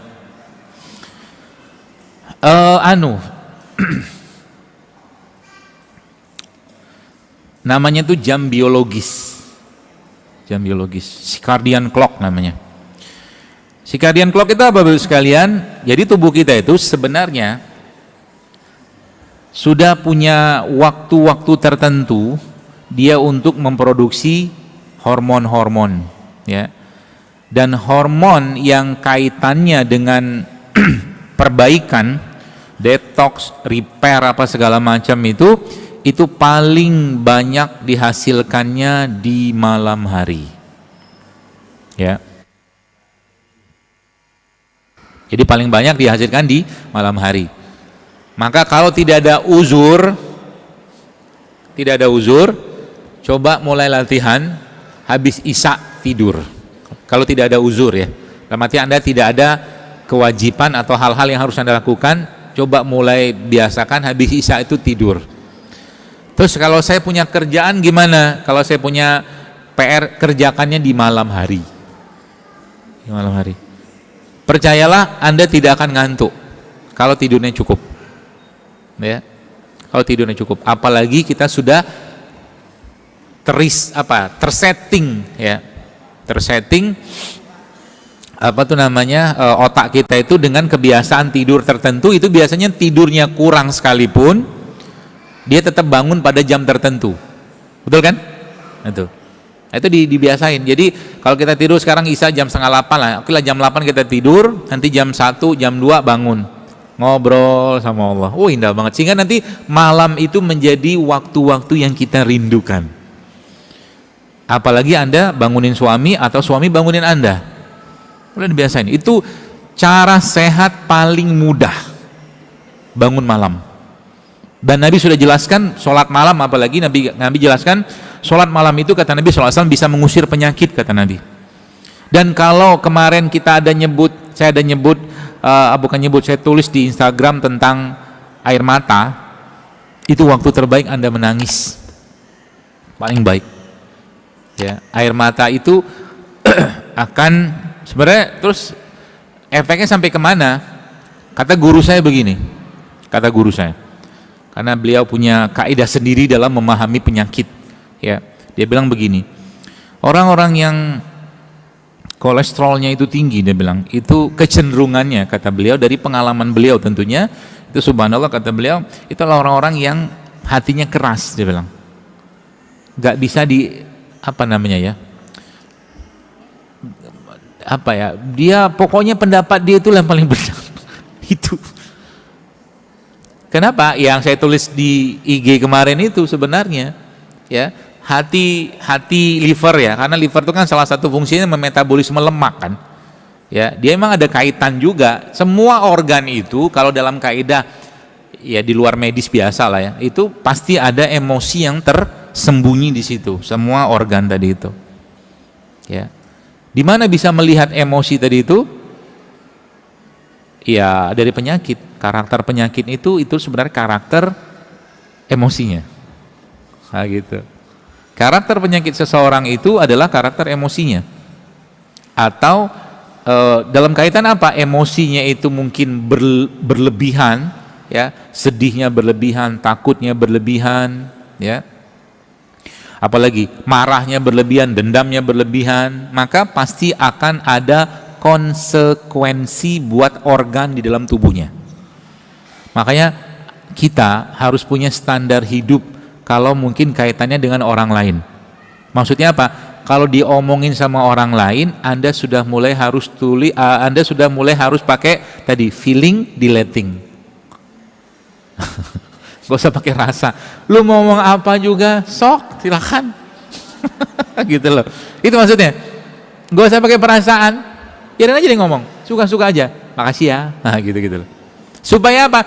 Anda atau kita tidak merasa teraniaya, terzolimi. Kan doa tadi itu. Allahumma inni a'udzubika an azlima au uzlama, kan menzolimi dan dizolimi orang lain. Menzolimi itu penganiayaan. Yang dianiaya nanti apa? Bahasa konotasinya itu nanti akan terjemahkan dalam tubuh kita dalam bentuk organ itu akan menderita, gitu loh kurang lebih. Ya, macam-macam penyakitnya. Ya, kenapa? Karena memang sudah diajarkan atau sudah disampaikan Nabi, pengendali emosi organ-organ ini siapa? Ini jantung, mungkin kalau organ fisiknya. Kalau pakai bahasa ruhiyahnya kolb. Dia mengendalikan semua. Contoh, saat Anda cemas itu perasaan nggak? Bisa makan nggak? Nggak bisa. Makan enak, mau nggak makan nggak enak, apa aja nggak bisa. Lagi cemas nggak bisa, lagi takut juga sama. Maka kaidah-kaidah bagaimana mengatasi ketakutan, kecemasan, kesedihan itu dalam syariat diatur. Contoh mungkin takut. Bagaimana cara mengatasi takut? Pernah tahu? Kalau lagi ujian, takut nggak? Takut kan? Takut kita. Tapi apakah Anda mundur? Nah, jadi ngobati takut itu apa? Justru dilawan takutnya. Diterabas mungkin bahasa kita sekarang. Itu obat paling terbaiknya. Takut apa? Takut ini, takut itu. Kerjain aja. Nanti ketika Anda sampai sudah melakukan itu, takutnya hilang, yang muncul PD. Ya, kalau PD-nya itu karena keimanan, itu malah justru itu yang terbaik. Para sahabat waktu perang Badar takut nggak? Takut. Waktu perang Badar mereka takut loh. Waktu perang di surat Al-Anfal itu, ya, digambarkan Allah bagaimana keadaan hati para sahabat di surat Al-Anfal. Ya, yas'alunaka 'anil anfal, ya, harta rampasan perang itu kan menceritakan tentang perang Badar sebenarnya salah satunya. Tapi surat itu menarik. Surat itu dijadikan Allah urutannya bukan berdasarkan urutan peristiwa, tapi urutan perasaan para sahabat. Coba aja lihat urutannya. Jadi nanti dari 1, nanti 2, 3 berapa itu nanti naik dia ke 40, ayat 40. Ya, apa yang Allah berikan saat itu cara untuk menghilangkan ketakutan para sahabat. Surat Al-Anfal itu menjelaskan.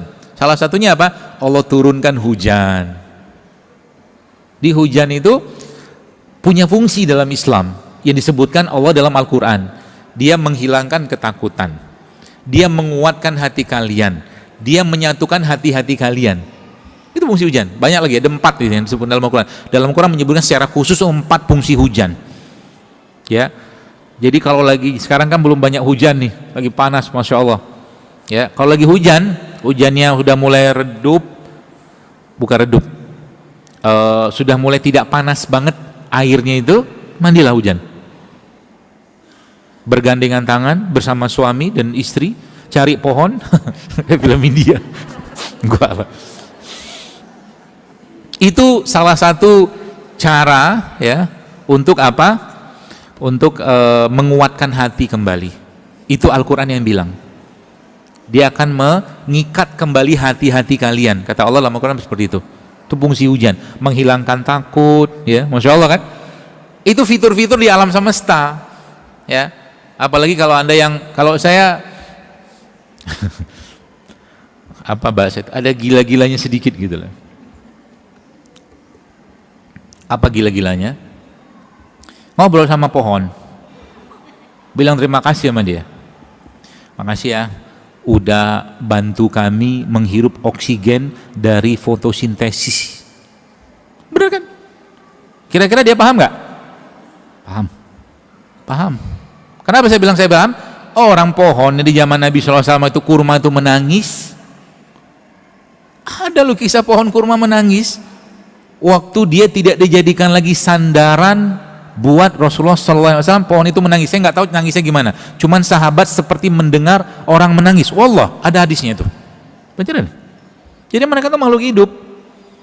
Ya. Kadang-kadang saya ngobrol sama dia. Masih ya. Kunyit-kunyit itu sudah berapa kali saya ajak ngobrol itu. Kunyit, jahe gitu kan. Ada gila-gilanya sedikit, tapi ya nggak gila beneran. Karena emang mereka makhluk hidup. Itu loh. Pohon, apa aja, air bahkan sebutkan Allah, wa ja'alna minal ma'i kulla syai'in hayy, kata Allah. Dan kami jadikan air, dari air itu segala sesuatu itu hidup, kata Allah. Berarti airnya hidup kan? Ngobrol sama airnya, makasih ya, air begini nih. Ya Allah, makasih atas air ini. Akhirnya kalimat-kalimat kita tuh jadi apa? Jadi doa. Gitu. Jadi air. Jadi kekuatan penyembuhan tuh kalau masuk ke bab temanya fisik, air. Ya. Kalau suatu itu hidup, makanya ada istilah water fasting. Jadi 24 jam dia nggak makan, air putih aja. Ya, seperti itu. Kemudian apa lagi Bapak sekalian? Nah, ini ilmu baru. Saya baru diturunkan ilmu ini. Namanya intisel. Ilmu tentang intisel. Ya, nanti Anda bisa pakai dan buat sendiri di rumah. Saya mau share hari ini. Karena saya sudah bilang sama guru saya itu, saya butuh ilmu kerakyatan dan keumatan. Karena kalau ilmu dia, ilmu kelangitan semua. Terlalu tinggi. Jadi pernah dengar istilah stem cell ya, intisel gitu ya. Itu kan mahal itu. Sekarang banyak orang suntik pakai itu kan. Tapi yang beberapa tuh malah justru dari bahan yang tidak halal. Ya. Nah, jadi stem cell ini ya kita bisa buat dari mana dia?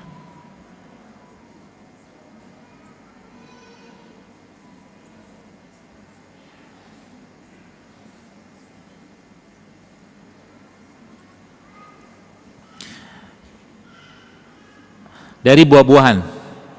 Ya, buah-buahan. Buah apa aja? Ya apa aja, mangga boleh, apa lagi? Buah naga boleh, melon boleh, macam-macam aja buahnya Anda ambil. Kemudian buah itu Anda blender. Tapi harus banyak soalnya. Kalau mau total itu karena dapatnya sedikit, ya. Totalnya 10 kiloan. Cari buah-buah murah aja, ya. Yang buah-buah murah kan tidak terlalu banyak menghabiskan anggaran. Lalu di blender buah-buah itu, kemudian ditunggu sampai 3-8 jam. Paham ya? Pakai air nggak? Pakailah, kan di blender. Wih, banyak pertanyaan. Kemudian blender udah harus ditunggu 3-8 jam. Nanti misalkan 5 jam lah gitu kan. Lalu Anda lihat di atasnya buah itu nanti sudah mulai terpisah tuh bagian-bagiannya, ya kan? Saya umpamakan ginilah nih blenderannya itu. Ini karena nggak ada yang ngambil airnya buat dikasihin, ya udah saya minum aja. Nanti si buah itu kan numpuk tuh di bagian atas, buih-buih segala macam. Nah, bagian atas itu akan ada cairan putih bening. Ya betul? Itu Anda bukan sedotan, pakai jarum suntik itu loh.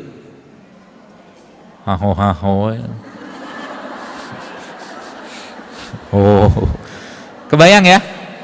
Itu stem cell-nya. Dikit banget. Kalau saya belum ngerjain, tapi saya sudah kasih ilmunya. Saya turunkan kepada Anda. Itu stem cell. Jadi nanti itu diambil cairan bening itu, kayaknya kalau 10 kilo tuh cuman jadi berapa mili gitu loh. Jadi dikit banget. Ya. Itunya diapain? Si buahnya. Bisa jadi pupuk bisa, buat bahan pupuk bisa, atau kalau belum dia agak aroma ya minum aja, enggak apa-apa. Airnya itu. Nah, itu yang bening itu Anda diambil pakai, bayangkan ini bukan sedotan sih ya, jarum ya, spet gitu ya, sedot gitu.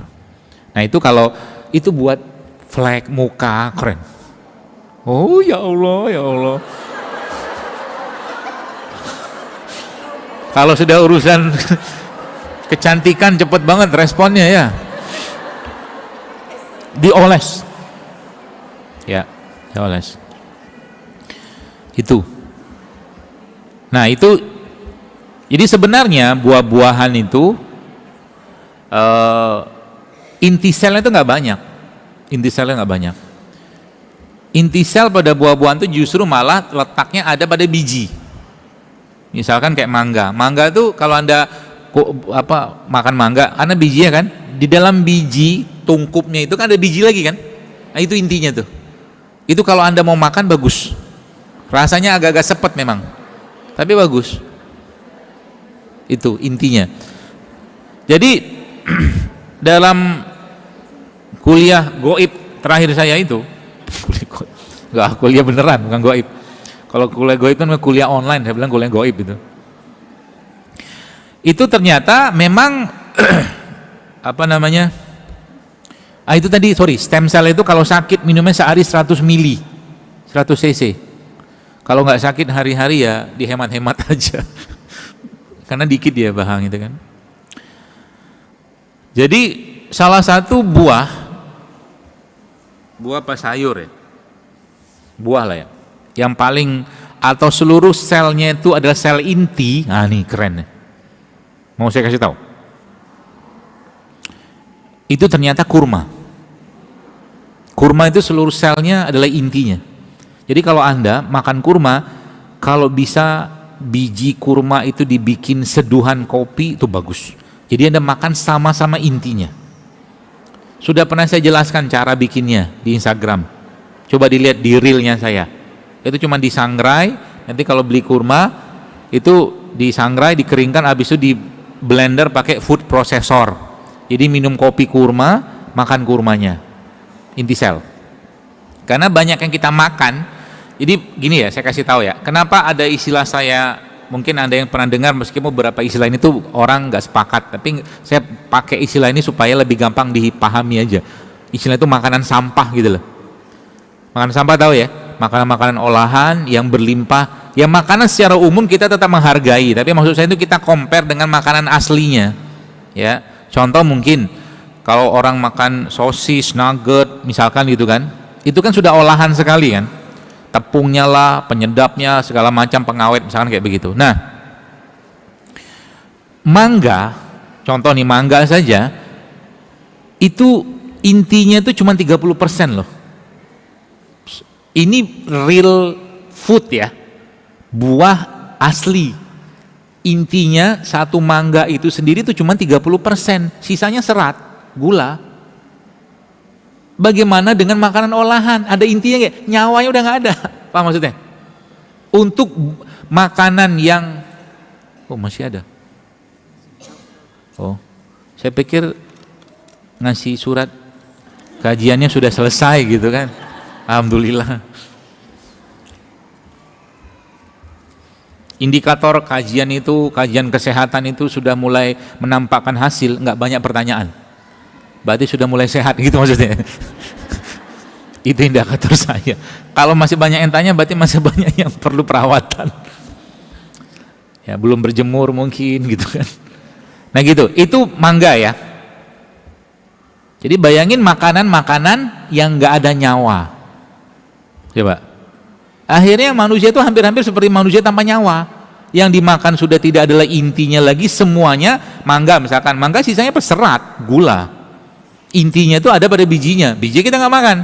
Jadi kalau orang makan jus mangga, mangganya cuma satu kerok, satu sendokan, ada airnya, kasih gulanya, kasih kental manisnya, makan apa itu gitu loh.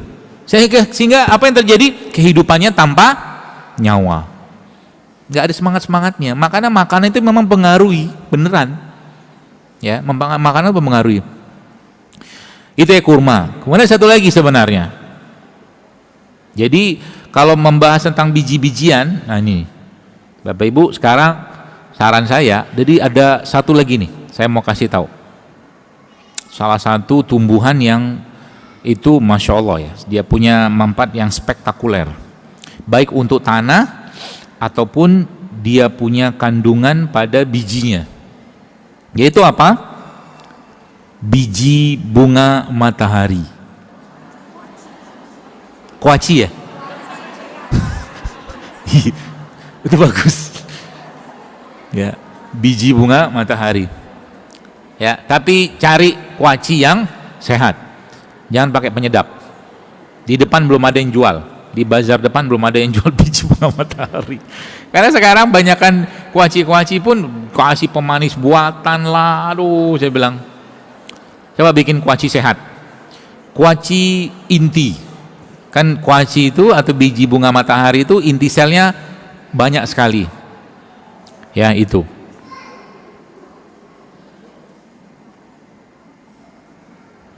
jadi nyawa makanan itu atau nyawa sayuran atau buah-buahan itu ada pada bijinya. Paham ya? Kalau kalimat ini saya teruskan, maka carilah makanan, buah atau sayur yang ditanam pakai biji. Jadi jangan merasa sudah jadi orang kota seedless grape, tahu? Anggur tanpa biji. Wah nih saya orang kota nih, makannya nggak perlu ada biji. Paham ya? Jadi kalau mau beli buah, sayur, carilah buah dan sayur yang ada bijinya, yang ditanam pakai biji. Zaman dulu, lihat, zaman dulu itu apa tuh namanya, pisang kepok, bijinya gadang-gadang, gede-gede, ya kan? Sekarang, karena tanah kita itu sudah kacau, jadi tanah rusak, otomatis buah pasti rusak, nggak sesuai dengan harusnya. Ya, saya kemarin itu dikirimin mangga podang. Kalau yang orang Kediri, Jawa Timur tuh tahu tuh. Saya posting doang. Sebenarnya saya mau bawa hari ini, tapi qadarullah lupa. Itu mangga kayak dikasih parfum. Wanginya Masya Allah. Saya taruh di mobil, wangi semerbak mobil saya. Mangga podang namanya. Itu kalau daerah Blitar, Jawa Kediri gitu, kalau lagi musim-musimnya itu 7.000, 8.000 sekilo. Tanpa karbit. Makan itu ya Allah enak banget Masya Allah. Ya, kemarin masih ada di rumah sedikit. Tapi saya mau makan sendiri. Kenapa saya makan sendiri? Karena sudah saya banyak bagi ke orang. Ya, jadi nggak bagi-bagi buat Anda lagi. Ya. Gitu ya. Nah, itu hasilnya begitu. Ya, makanan-makanannya inti. Nah, makanya tadi kan udah kuaci tuh, makan kuaci, kurma, ya. Satu lagi itu sebenarnya nanti kajian berikutnya aja. Bapak Ibu, ini sedikit sekedar melihat keadaan alam kita. Anda tahu ikan sapu-sapu nggak? Kenal? Ikan sapu-sapu tuh mulutnya moncongnya di mana? Bawah loh, dulu di depan. Coba tanya. Dulu aslinya kata guru saya, ikan sapu-sapu itu moncongnya itu di depan. Bukan di bawah kata dia. Saya percaya aja. Karena beliau lebih paham dari saya. Jadi gara-gara kerusakan yang masif luar biasa, terjadi perubahan genetikanya ikan sapu-sapu itu karena rusaknya air itu sekarang. Itu maksudnya. Sehingga genetik itu bisa berubah. Serem loh. Makanan itu kalau udah, apalagi yang makanan-makanan yang sudah, mohon maaf, direkayasa segala macam, itu nggak usah makan deh. Ya, jangan dimakan. Mendingan nggak usah mendingan kita cari yang asli-asli kampung aja. Contoh nih, Anda beli pisang kepok itu, kalau Anda yang pergi ke Sentul atau ke Bogor kan masih banyak tuh item-itemnya. Ya, ada kadang apa namanya, bukan ulat, yang putih-putih itu kayak tepung apa itulah. Nah, itu ya, nggak usah cari pisang-pisang yang kinclong-kinclong. Ya, ada sih beberapa pisang itu emang dilap segala macam. Pisang ya apa namanya, buah-buahan itu sejatinya kayak begitu aja, warnanya apa segala macam. Nah,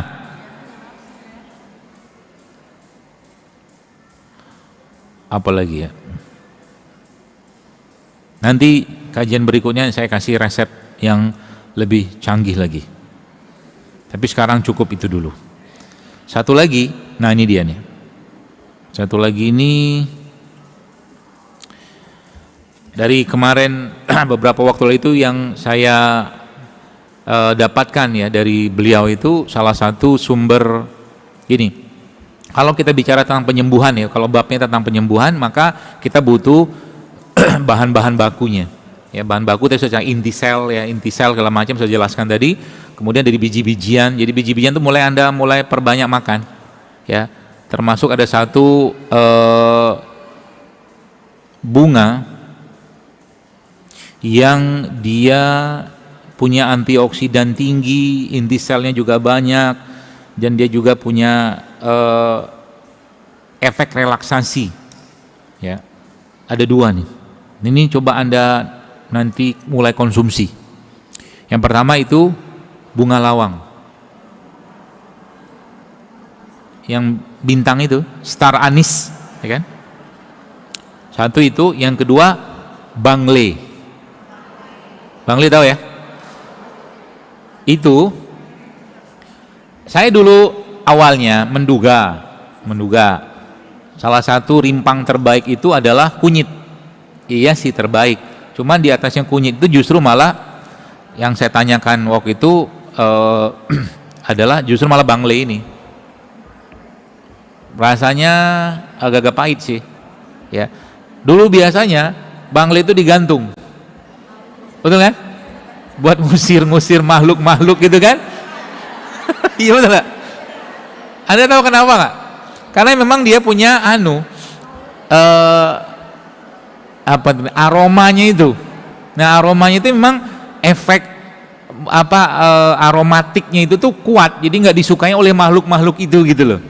Intinya itu. Jadi bukan karena banglenya itu punya kemampuan magis dia ngusir makhluk, bukan. Gantungannya kayak begitu ya, bangle itu. Nah, itu dimakan, konsumsi itu bangle. Berarti boleh single nggak usah single, campur aja. Anda bikin ramuan, ada banglenya, ada tadi bunga lawangnya, ada kunyitnya, ada jahenya, campur aja, nggak apa-apa. Ya, makannya sama bakwan.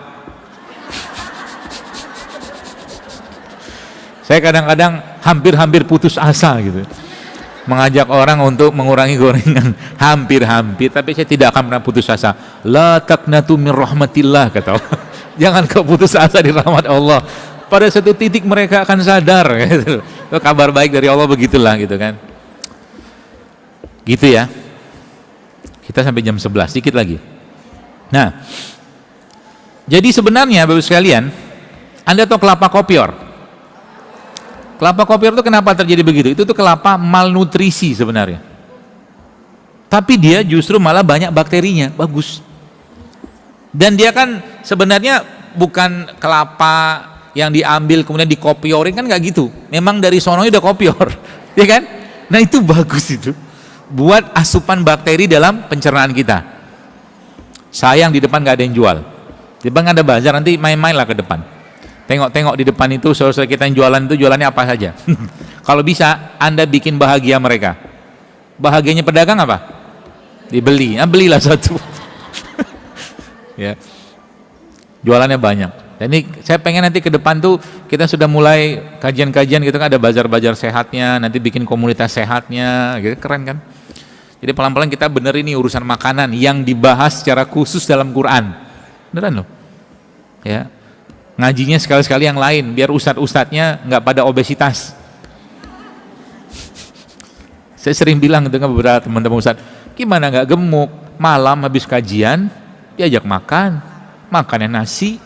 Habis itu makan macam-macam lah gitu kan, ini gemuk lah Ustaz. Akhirnya Ustaznya nauzubillah min zalik umur 40-45 tahun sudah kena diabetes. Itu bisa jadi ada kontribusi jamaah itu. Ngasih makan yang nggak beres. Gitu. Sehingga nanti, nah ini ide nih, ide. Siapa tahu Masjid Darussalam mau bikin idenya. Jadi ada subsidi-subsidi pangan sehat kepada para ustadz. Betul. Setiap bulan dikasih beras organik ustadznya. Boy, itu bersedekah makanan itu Masya Allah pahalanya besar loh, sampai memadamkan api neraka kata Nabi SAW. Ya, kasih di tiap bulan ada ustadz kan yang ngajar di sini gitu kan, nggak usah saya. Kalau saya banyak gak makannya. Jadi dikasih agarin untuk bikin tuh, kasih beras organik, sayur organik apa, sehingga nanti makin sehat si ustadznya, ya. Dikasih tiap bulan itu misalkan atau per minggu misalkan itu kan di stokin rimpang di rumahnya atau dibikinin, jadi ustadznya sehat, ya. Nggak datang ke masjid misalkan beliaunya jalannya susah gitu kan gara-gara dengkulnya sakit. Nah, Anda lihat begitu, Anda bikinin bone broth, kaldu tulang buat ustadz, kan keren gitu loh. Karena banyak, saya ngomong gini itu bukan nggak ada fakta, banyak yang umur 30 tahun sudah gagal ginjal. Banyak, beneran loh. Ya, jadi urusan makanan ini bukan urusan sepele sebenarnya. Ya makanya saya semangat banget. Kenapa? Ini tuh hajat banyak orang. Jadi kalau kita sampaikan ya Masya Allah ya. Nah terakhir cerita tentang kelapa itu. Ya jadi kelapa kopior itu kelapa yang banyak bakterinya, bagus ya. Nanti cari itu kalau ada yang jual. Kayaknya di online banyak yang jual itu. Yang online tuh semua ada. Bahkan Anda mau beli surga pun ada di situ. Beneran, coba deh. Anda klik surga, ada yang jual. Entah apa yang dijual itu, saya pernah coba. Istri yang coba beli surga, apa mah aneh-aneh gitu. Orang-orang zaman sekarang makin lama makin gitu deh. Nah,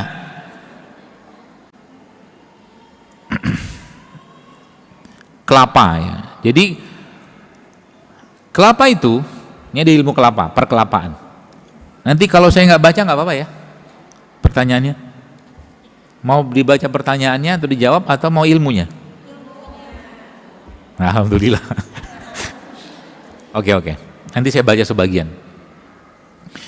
Jadi kelapa itu kan punya bakteri dalamnya.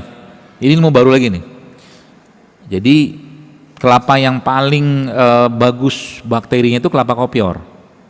Ya, terus kelapa yang di bawahnya itu yang paling tidak bagus, kelapa yang diapain? Kelapa yang dibakar. Saya nggak habis pikir itu orang dapat dari mana ceritanya orang ngebakar kelapa muda. Nggak ada yang jual sini kan? Bu, Pak, ya. Yang namanya kelapa itu enzim, ya. Enzim itu sangat sensitif dengan panas. Dimasak dalam gentong segede-gede gaban itu, dalam api yang sangat besar, rusaklah enzimnya, gulanya naik. Macam mana ceritanya itu? Ya. Jadi jangan dibakar lah. Nah, justru malah kelapa itu yang kandungan bakterinya sudah mulai memuncak dan sangat baik adalah kelapa. Jadi gini, termasuk juga kalau saya pribadi sih ya, Anda pernah minum kelapa hijau nggak? Rasanya apa? Tawar. Berarti aktivitas bakterinya nggak banyak di situ. Jadi sebenarnya kelapa hijau itu boleh nggak? Ya boleh, tetap dia khasiat standarnya tetap ada. Khasiat standar kalau Anda buka datanya ada, tetap ada. Cuman sebenarnya Semakin banyak aktivitas bakteri di situ, maka akan semakin terjadi hasil di sana. Hasil itu maksudnya apa? Kalau kopior kan, kopior itu kan karena aktivitas bakterinya kencang sekali itu. Ya, kita nggak kelihatan bakterinya tapi, ya. Nah, yang justru malah yang kita kalau mau kejar kelapa muda itu adalah kelapa muda yang menjelang tua. Itu kan sering saya bilang tuh yang ada gas-gasnya itu loh. Itu bagus mineralnya, itu paling top itu. Sebelum dia beranjak tua. Paham ya? Jadi kelapa muda yang dagingnya itu masih keras, sudah keras dan airnya itu biasanya manisnya itu lebih naik dan lebih banyak gasnya. Nah, gasnya itu tuh adalah aktivitas mikroba di dalam kelapa itu. Nanti coba, di depan nggak ada yang jual kelapa kan? Nggak ada. Nanti mampir. Kalau saya biasanya sudah tahu, saya punya langganan kelapa, Bang, yang keras satu, yang lembut satu dagingnya. Nah, itu kenyang banget dagingnya, itu udah seperti kayak kelapa buat parutan santan tuh, santan. Cuman masih bisa dimakan, lebih ada lunak-lunaknya lah. Itu makan itu masya Allah bagus kan. Ya, itu kelapa. Kelapa itu sebenarnya isinya apa? Ya lagi-lagi banyak inti sel tubuh kita tuh ada pada kelapa. Jadi kalau babnya fisik tadi saya jelaskan tadi itu adalah bahwa semakin banyak inti sel dan nyawa sel yang kita konsumsi dalam produk-produk yang Allah ciptakan itu semakin bagus reparasinya itu. Ya, kelapa tadi ada mungkin bunga lawang, bangle apa gitu-gitulah. Termasuk biji-bijian tadi itu. Contoh biji-bijian apa? Ya macam-macam lah. Ya biji habatus sauda ya. Termasuk juga nih, saya mau kasih resep buat skincare. Buis. Saya tahu skincare, cuman saya nggak mau saya share aja, ya Bu. Buat skincare, biar melembutkan, menghaluskan, mengkinclongkan. Bahan bakunya cuma 2. Yang pertama rumput laut. Di online banyak, saya udah beli 2 kilo, murah. 2 kilo beli rumput laut, kering ya. Beli rumput laut kering itu, orang-orang barat bilangnya sea moss. Itu salah satu produk yang sangat tinggi, bahkan lebih dari, kalau dari beberapa tulisan saya baca itu lebih dari 80-an mineral ada pada rumput laut itu. Dan tubuh kita ini kan, kita punya organ, sel semua itu kan butuh mineral. Ya, ada satu buku yang saya pernah baca itu judulnya Mineral Fix. Salah satu yang sangat dia sarankan itu adalah menggunakan rumput laut. Nah, rumput laut itu Bapak sekalian, nanti Anda ambil secukupnya, lalu Anda ambil biji habatus sauda. Anda tumbuk.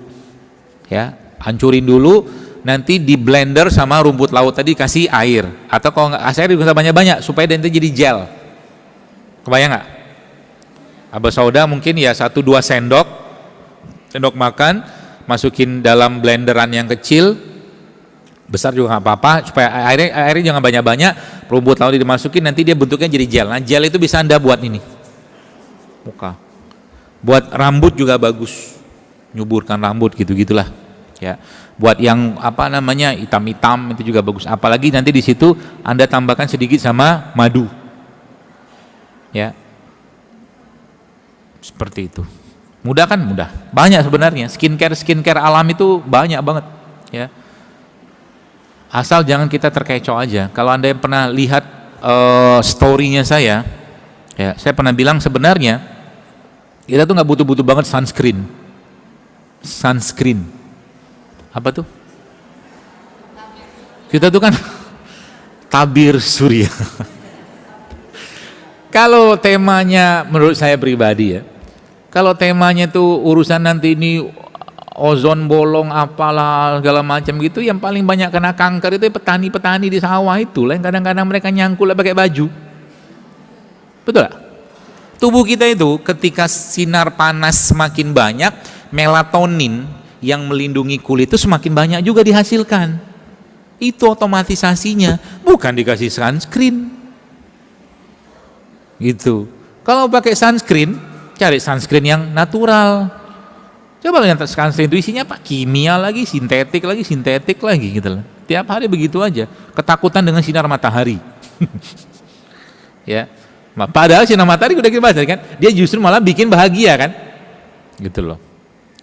Jadi kalau saya justru malah pas lagi dapat paparan panas itu ya saya senang banget. Ya, apalagi pas naik gunung. Ya, naik gunung. Ya, seperti itulah. Kemudian cukuplah ya. Kita tanya jawab lagi. Nanti berikutnya kita nyusul.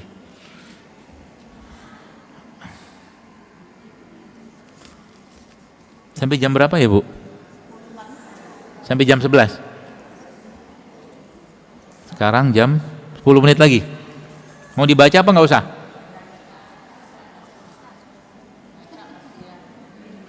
Mau dibaca apa nggak usah? Kalau nggak dibaca, saya tambahin lagi beberapa materi lagi.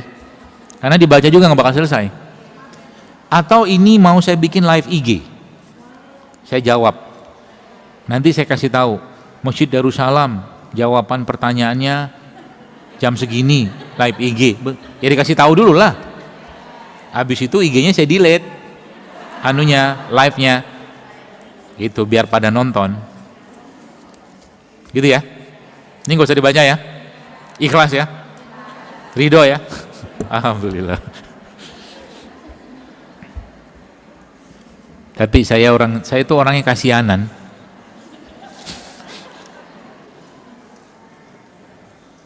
Nih pertanyaannya bagus. Bagaimana caranya penyembuhan alergi debu? Jangan dekat-dekat sama debu.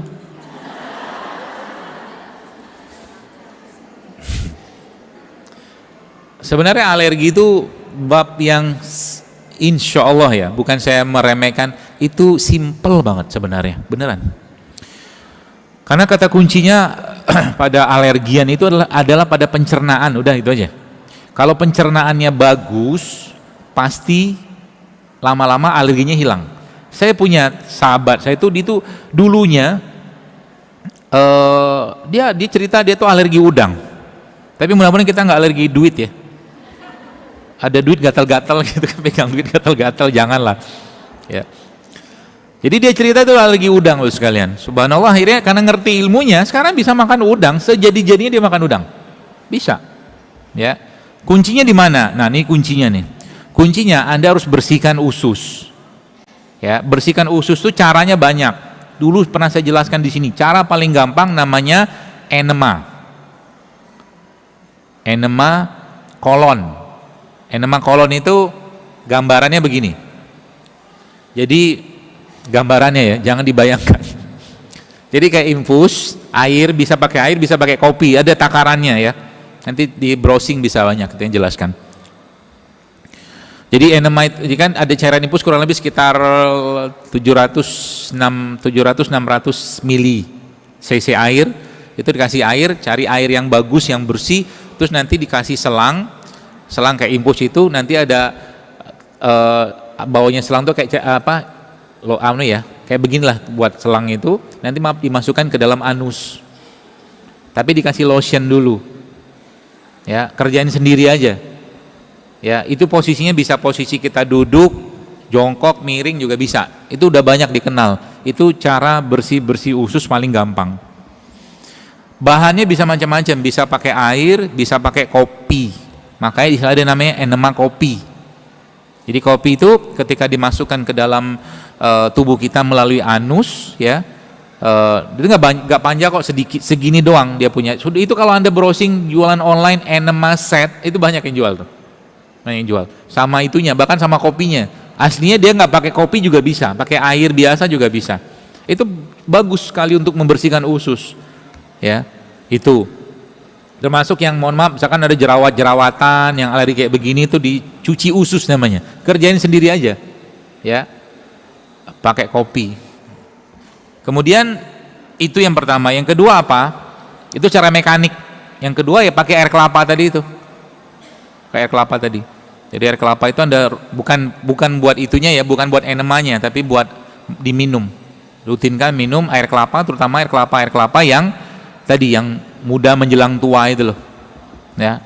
Tambahkan sedikit madu ya, atau tambahkan lagi misalkan Anda tadi rumput laut itu ya, itu menjadi, jadi kelapanya Anda bayangin begini, ada kelapa, airnya Anda ambil sedikit, kasih madu sedikit, terus potongan cacahan rumput laut Anda masukkan ke situ. Itu akan ngebersihin usus juga, insya Allah. Ya, itu yang kedua. Yang ketiganya apa? Ya Anda harus asup fermented, sesuatu yang sifatnya fermentasi, entah itu probiotik, entah itu cuka, ya. Jadi coba mulai sekarang, ini saran saya, dalam menu harian Anda setiap hari usahakan ada makanan atau minuman fermentasi. Paham ya? Contohnya apa? Ya tempe, cuka apel atau probiotik, cuka nanas, cuka madu, itu fermentasi itu. Ya. Atau misalkan tauco itu kan fermentasi. Ya kan? Kalau Jepang miso. Kalau kita bakso nggak fermentasi. Paham ya fermentasi ya? Nah, nanti mungkin next kajian saya ajarin lagi, kita judulnya bikin fermentasi rimpang. Itu makin top. Nanti berikutnya, jangan dihabisin semua sekarang. Ya, biar nanti kita ramaikan lagi rumahnya Allah ini. Ya, seperti itu. Itu ya. Jadi ada air kelapa itu, kemudian beberapa jenis paling simpelnya tadi sebenarnya tadi ini air kayak begini nih, air putih begini, Anda campurkan sedikit sama cuka lah ya, cuka apel, cuka nanas, cuka madu, oke. Atau probiotik juga boleh ya. Lalu Anda tadi yang tanya ini ya, itu rutinkan minum dengan habatus sauda, serbuk, kapsul aja. Jadi misalkan sekali minum itu 2 usah banyak-banyak, 3 kapsul cukup lah ya, sehari 2-3 kali cukup, rutinkan. Berapa lama? Minimal 2 minggu, idealnya 3 bulan. Itu insya Allah nanti akan pelan-pelan hilang sendiri alerginya ya. Karena apa? Karena kunci imunitas itu ada pada perut. Baik perut, baiklah semua. Nah gitulah. Kalau perutnya terjaga, maka hatinya pun akan terjaga. Hatinya maksudnya apa? Mood kita akan terjaga, beneran. Makanya ada istilah good food is good mood, ya kan? Jadi kalau makannya itu makanan yang bernyawa, tinggi serat, ada intinya, masuk biji-bijian tadi itu, ya. Anda mulai masukin list biji-bijian dalam menu harian Anda tiap hari. Ya, biji-bijian. Biji apa aja? Biji wijen boleh, biji kacang ijo boleh, biji habatus sauda boleh, biji-bijian. Semua negara-negara atau negara-negara yang mereka punya tingkat kesehatan yang baik, termasuk usia harapan hidup yang tinggi, itu biasanya mereka penganut mazhab biji-bijian. Pasti ada biji-bijian di situ. Mazhab itu golongan, ya. Ya tidak urusan dengan fikih juga boleh, kan istilah umum saja. Seperti itu. Baik, pas jam 11. Mudah-mudahan apa yang sampaikan bermanfaat dan semoga Allah berkahi kajian kita ini, dan semoga yang sakit Allah sembuhkan, ya. Yang sehat Allah tambahkan sehatnya, sehingga Allah jadikan dia semakin taat kepada Allah, ya. Yang mungkin sedang berhutang, semoga Allah bebaskan hutangnya. Yang belum punya jodoh, semoga diberikan jodoh yang baik. Yang belum punya anak, semoga diberikan anak. Yang apapun hajat Anda, semoga Allah kabulkan. Dan semoga dengan dikabulkan itu menjadikan kita semakin taat, semakin dekat pada Allah, semakin dekat dengan sunnah-sunnah Nabi Sallallahu Alaihi Wasallam. Dan yang paling utama lah, semoga hari-hari kita menjadi hari-hari yang penuh kebaikan, hari-hari yang penuh keberkahan, hari-hari yang kita bisa banyak berpikir tentang berbuat baik kepada orang lain. Dan semoga Allah jauhkan kita dari segala macam penyakit hati, hasad, dendam, iri, kebencian, dan penyakit-penyakit hati yang merusak tubuh kita, pikiran kita, bahkan iman kita. Dan semoga yang paling penting kita minta pada Allah Subhanahu wa taala, semoga Allah lindungi negeri kita ini dari segala macam makar-makar dan perbuatan-perbuatan yang bisa merugikan negeri kita dan kaum muslimin khususnya, dan rakyat Indonesia secara umum. Dan semoga Allah wafatkan kita dalam husnul khotimah. Allah pertemukan kita dengan orang tua kita yang sudah wafat, dengan saudara kita yang sudah wafat, bahkan termasuk kita sini dipertemukan lagi oleh Allah Subhanahu wa taala di surga Firdausnya dengan Rasulullah, dengan para sahabat, dengan para salafus saleh, orang saleh zaman dulu di surga Firdausnya tanpa hisab dan tanpa azab. Subhanakallahumma bihamdika asyhadu an la ilaha illa anta astaghfiruka wa atubu ilaik. Assalamualaikum warahmatullahi wabarakatuh.